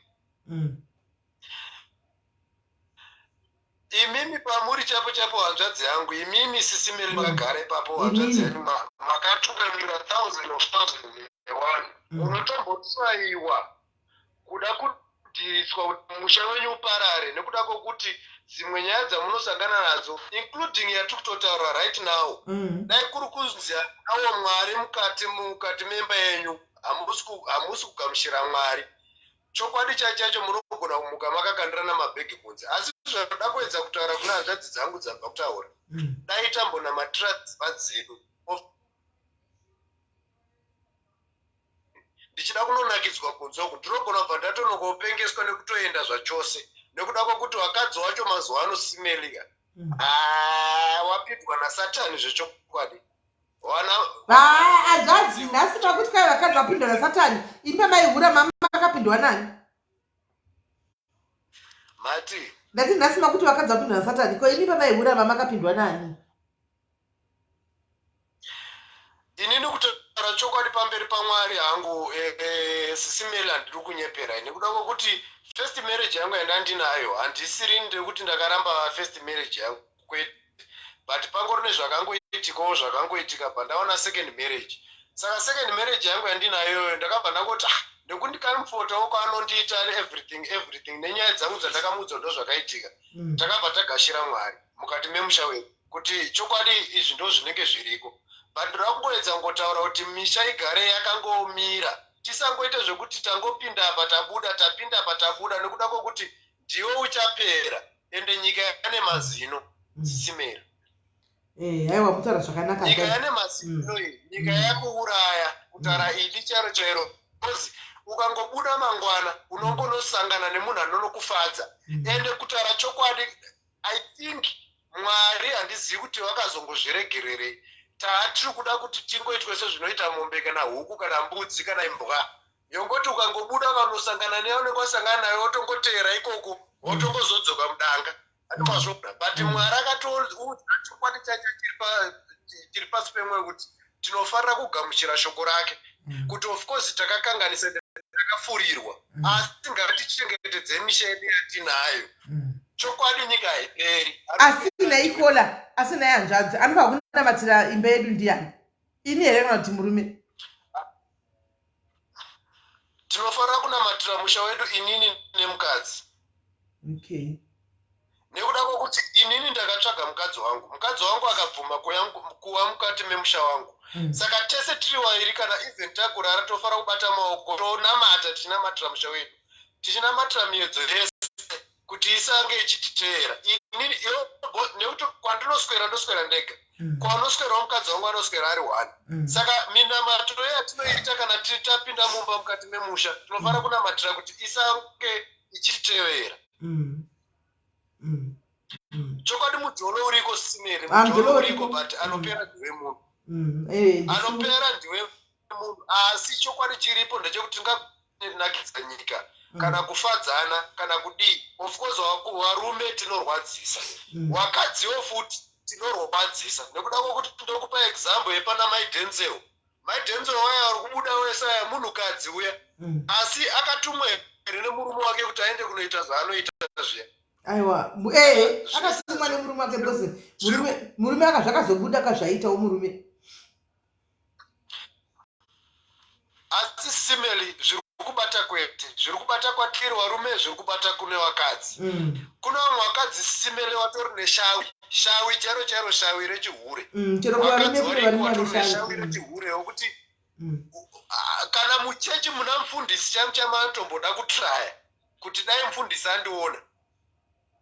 Asi zvazvo zvikuri kwese zvahanzvadzi zviri kwese nekuti kune varume vandoenesha kuti hatina tichanda kuti maimufundisi ngaandione, vakadzi vari muchechi vose ngaandione. Pane mumwe murume aimbotamba kuchimwe kuchechi kwani aimboenda kuZimbabwe, so murume wachinyatsoona kuti ridhimoni akangoenda kumberi kudai sosira rinenge riri pamunhukadzi kudai achitambisa chinina ichi. Munowanzvadzi madhirama ainenge achirira akachidai chinina ichi uchidai chinina kusvikira mume azindambiro kati mbebe minyaya kungora muchikutambisa chinina muno muchechisera inayo aita kutambisa kudai chiuno kudai muchechi utoenzera baba vane dhimoni raritsvaka mukadzi wokunyenga. Plus munoziva kuti chisimirira mbokuza ichinwana especially chakutinyanyo kuti pedza isusu whatever pamwe pacho tinogona kungochovherwa kune zvatinenge tisingadi. Kwano vakadzi wazara nemoti manjuzi ayaya asi melika taperera ikoko uda kutaura chokwadi.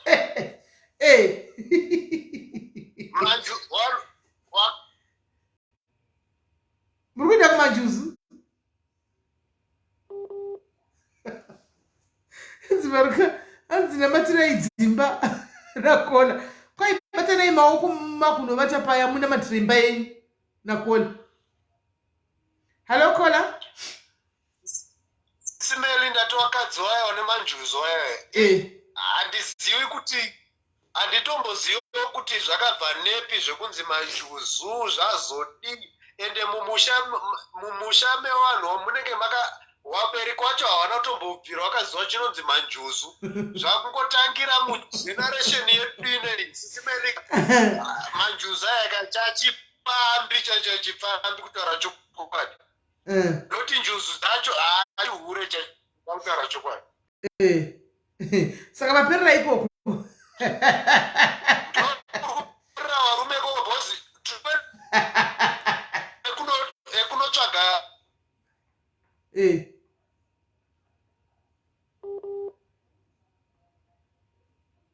network yavo iri kuita itiza kwai manjuzu matiomesera nokuti taakuperera kwamuri manjuzu.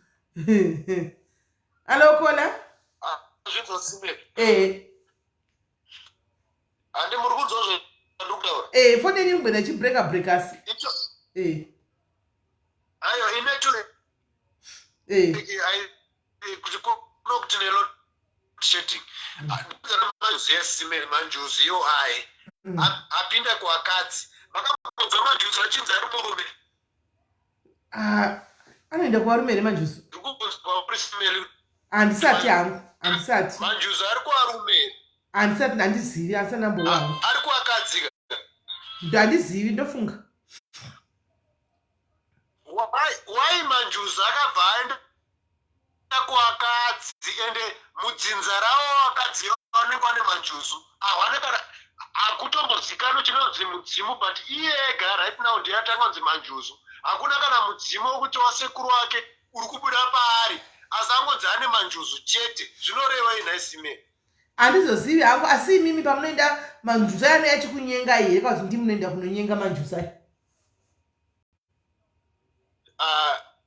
sisimerera kukudza chokwadi vanhu vaya vanenge vachinzi vane manjuzu vayo zvavanonoitwa iko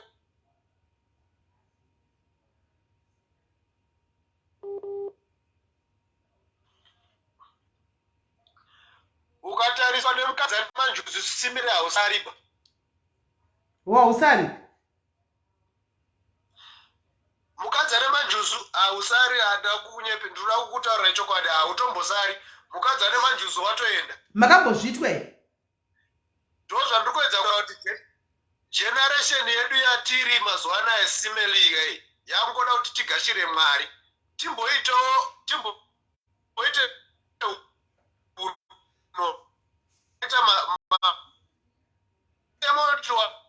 chera chipatsvana chimbo kudonzva dzedze kuti mwangu uyopi but generation yedu inei kungotuka kana kutsura mukadzi right now kuti zvawandite zvandisi kuzvida akutongokuudza nyobvo yekuti ndogona kungobuda ari mazvona murumewo futi ndengoti mukadzi akangoti kanganise mbichana kana kuti akakupa chikafu mumwe musakangana usina kupfugama akutodzwa mamwe mashoko ekuti ndosajiswera kwayo handichatombodi kana kuona saka chandiri kukumbira hangu panapa padiaries ndechekuti hanzvadzi dzangu nana mukoma nana bhuti nana tete ngatina matrade dzimba dzedu dzatinadzo aiwa haiperi chinopera ndiwe munhu ende munhu ndiwe unopera wabereko wedu pawakakura chacho achiri kukura kwakusina kana mapiritsi eedzi pakangotanga kungouya mapiritsi eedzi chete zvinhu zvabva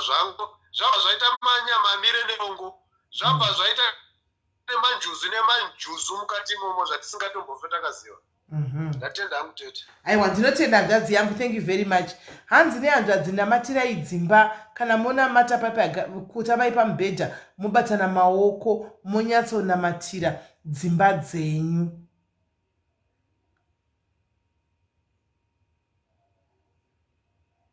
Okay, right. Regai nditirai kuritena makozi vanhu vanga vachifona akawandisa. Anditika akawandisa this course. Let me try to call them back. Phone mama. All right. Hello, Kola. Hello, Kola. Mushe murise Kola.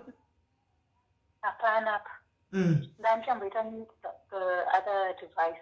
All right. Okay. Okay. So story yangu inini yakadai. All right. I got married ndine vana vangu. All right. Okay. First marriage. Ndinoena about 3 times yemurume. Right. Okay.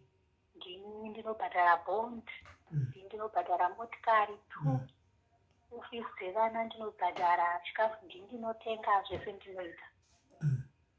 Munhu haaappreciate yake anotambira ukabvunza munhu anobva kukubvunza kuti because unotambira mari yakawanda saka wakuya uchitibvunza kuti ngaitei nemari kandi yake mari kunze. So the story yangu imini yakambira yakadaiso. Ndaroorwa ndine vana vangu 2. Murume ndokubva ndatora vana ndikagara nevana. Because inini kana wandida kauno. Yeah, we are back now. Alright, saka tikatotenga imba, bodi ndinziri kubhadhara. But manje baba nechepaside alibva vaita interest newangu mwana wandakaunza mumba. Yuwi, Kola. Vakuenda vachinobata mwana vachiita whatever. Mwana haachataurawo, mwana ari kufungawo kuti probably iye ndiye ane problem or whatever. Mwana nemakore mangani Kola? Mwana manje over 18, but zvakatanga mwana asati ane 18. Mwana ndokubva aenda akanoudza a relative akaudza sister yangu. Sister yangu ndokubva yati zvoni ndobva yachena nyaya ndokubva yatwista nyaya yamba yatanga kublema mwana. Kuti it's your fault kudini. Vatomboudza mai vako. Eni mai vako havasati vane ID. Mirira mai vako vatange vaita ID. Maona zvinoita family food.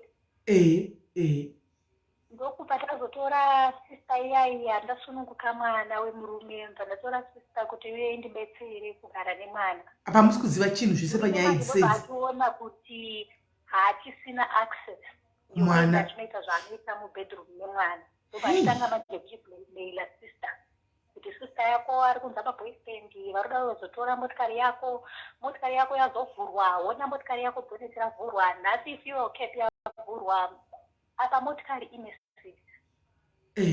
Ndoka ndafonera Mercedes Benz. Mercedes Benz ikatudza kuti the only person ane access yokuvhura motikari yako and do whatever munhu anenge aine makeys.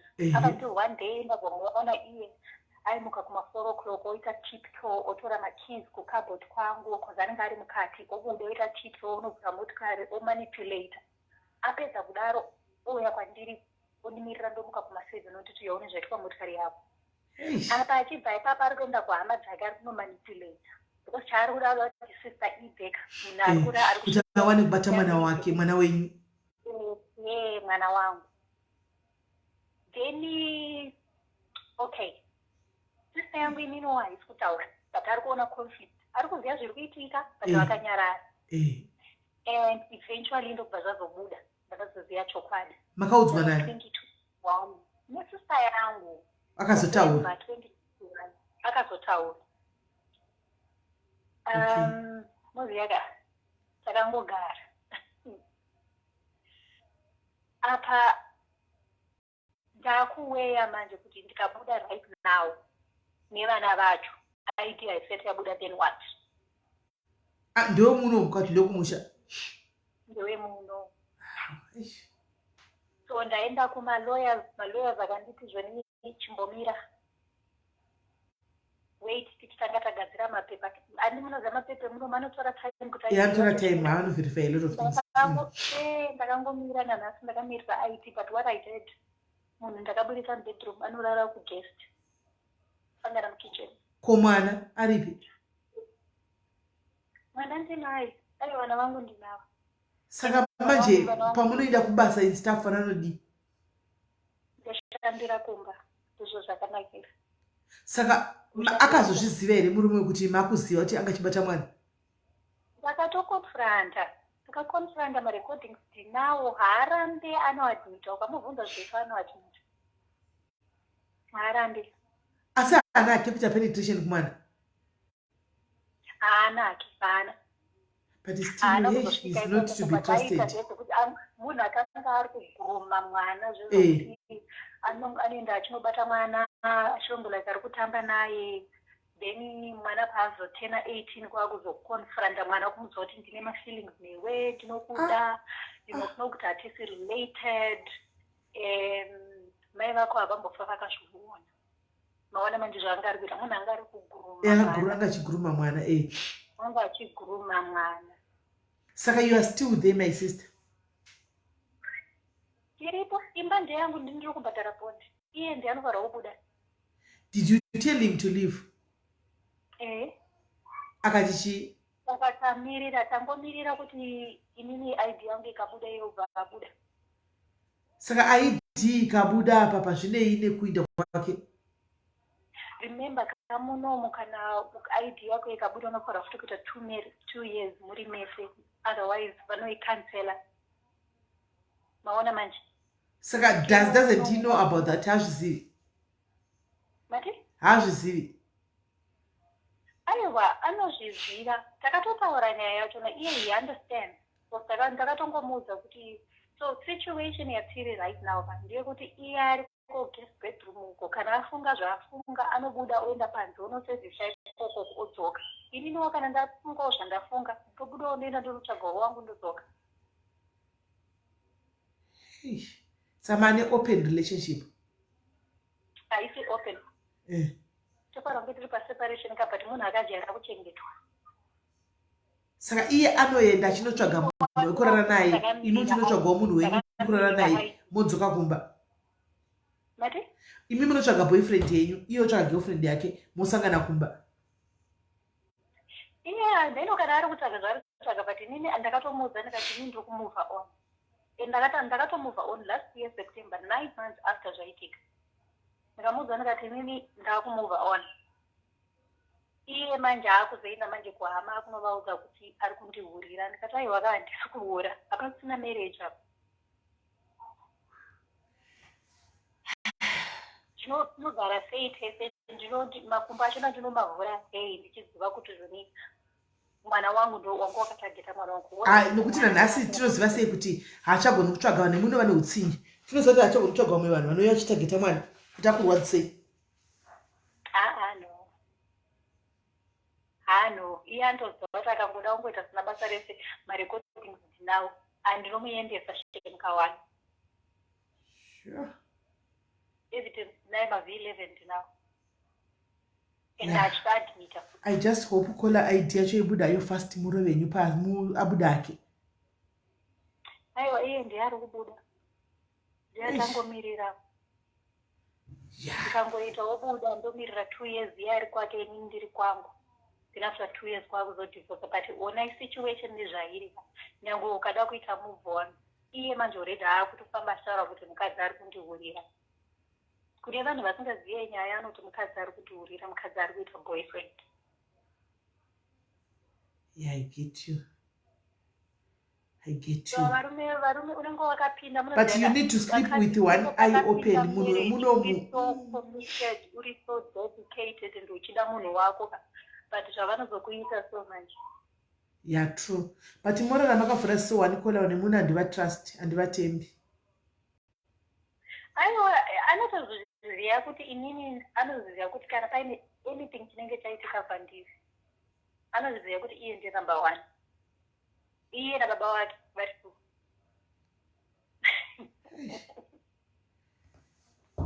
Yeah, pakaipa. My first days andatomuti buda uende unorara kugesi uchibuda muroom. Ndakaitombotaza kurara because unenge uchifunga kuti kozomba mune gas stove vanongosvika vakangotora gasi akangodira gasi akangofunga kuti kure vanhu. But hi, I mean, anochechi kwaari kuenda mazuva because iye he is trying his best kuti afixe zvinhu. Handizotoda kufixa Chii because hapana chinofixika. No, hapana hachinofixiswa chapa sisina mwana wako. Ndakamuona aine munin'ina wangu kana kuti vakatorara vese kuti dzinotaurika. Kwete mwana hazviti.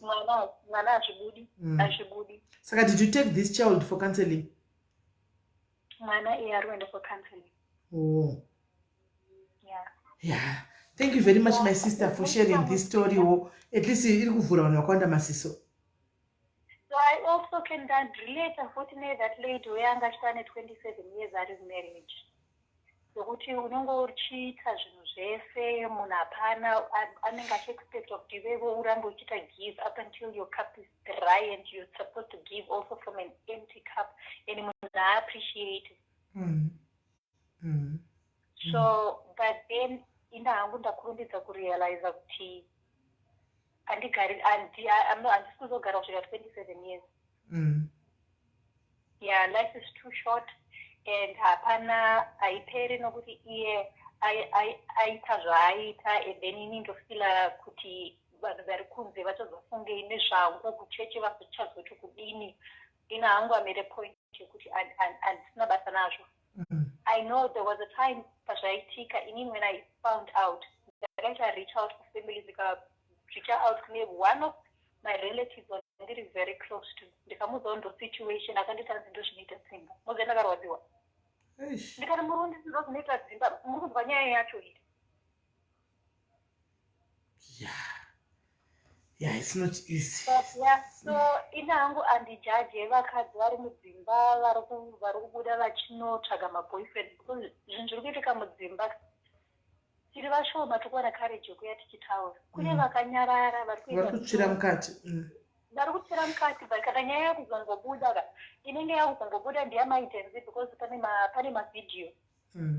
But chazoita kuti abude aende kunze nokuti hakuna mukadzi anongodecida kuti zvone ari mumba uti zvone ndakumbobuda panze. There is something chaitika. Inini pandakatanga kuzviita last year ndakamita with one guy and my plan yanga iri kungorevenge that I had so much bitterness and anger. And at that time ndanditiri kuconsider kuti zvazviri kutaurwa nehama kunzi zvinowanika varume kudini but then wega manje unenge wazonyange ukada kutraya uchitanga kuzvibvunza kuti zvoni saka side wandofara kuprotecta ndiani because kana ndava kuramba ndiri apa it means I'm failing, ndakufaila as a parent for mwana wangu but at the same time uri mukadzi une mani. Maona.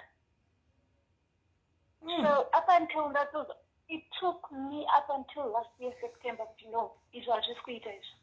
Nyange ukada kukwaya nyange ukada kudini ndikatadza kuprotecta mwana wangu inini achaprotectwa nani.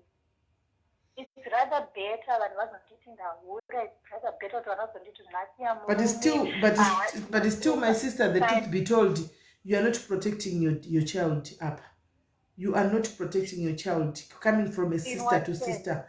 In a sense, whereby you're saying the child is going for counseling, right? But every day, person need this person, this abuser, Mumba. How is she going to heal? No, munoziva inini nevana vangu tine that open relationship yokuti zvoni vana vangu vari vanotaura neni anything munhu wangu anenge achitaura. Ingori nyaya iyi chete nokuti akashaya kuti ndotanga mama sei ndokubva aenda kanoudza mainini ndokubva vatoitena nyaya vakaita kuti mwana afunge kuti iye ndiye ari wrong. But right now nemagarira achiri, in as much as achiri mumba, I'm telling you, morovana wangu very safe. Very safe. All right.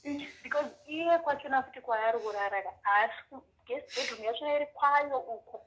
Saka time yaanozouya uko kumanheru iname very light sleeper. Anouya kuno kuside kwatiri ndinomunzwa kana kuri kuti pane munhu amuva. Okay. No, thank you very much, my sister, for being open with us, guys. But right now we thought kuti we nyangwe izvezviso nyangwe ndikada kuti ndichibuda alright. Ndikabuda basi. Ndikabva like kana kuti ndikamuti buda ID isati yabuda anogona kuenda akandoikanselesa akaikanselesa then zvabvarana akutotora futi nemba yangu yandiri kubhadhara inini wachona kozi vakakansela ID uri married vanokupa 48 hours dzekuti ubude aluza ndimi nevana vacho kuti mitemo yemunomu inoprotecta vavo vemunomo kudarika iwewe kana kuti vazotarisa kuti padivorsa nekuti chii chaitika havazvitarisi vanongoti 48 hours dzakubuda uende ndaita maconsultations neimmigrations nemalawyers and advice yandakatongopiwa ndiyoyo but we are managing the situation. As long as you're managing the situation, my sister, it's okay. Thank you very much, my sister. So very sorry to know that this is what you went through, and I just pray and Mwari varamba vakachengetedza mwanasikana because ari kukuraka and she's now a lady. Saka chakambo attracta baba vakumwana muchecheche kana iri psychopath, he might still be attracted now even more, saying that now she's becoming a woman mumaso avo. Saka just pray kuti Mwari varamba vachingochengetedza mwana kusvikira ende idea yedu yakurumidza kubuda hayo kuti munhu yainda ake. Kutopusha mufungo kutotsvaga vanhu vemukati kozi kunono kwabuda saka pane vanhu vemukati vakandipromisa vati in 3 months inenge yaita ndizvozvo aiwa hope inenge yaita. All right, my sister, thank you very much. Murare zvakanaka. All right, sharp my sister. All right.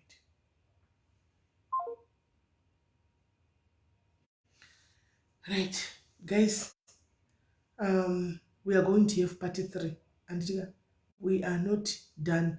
We are going to have part 3. We are going to have part 3, guys. Iyo nyaya yekusajaira kumadoro guys, kumamadoro atisina kujaira ndarohwa nemudumbu guys, zvimira ndakadaenda batwa nemudumbu guys. We are going to have part 3 and tikamira ndipinda kutoilet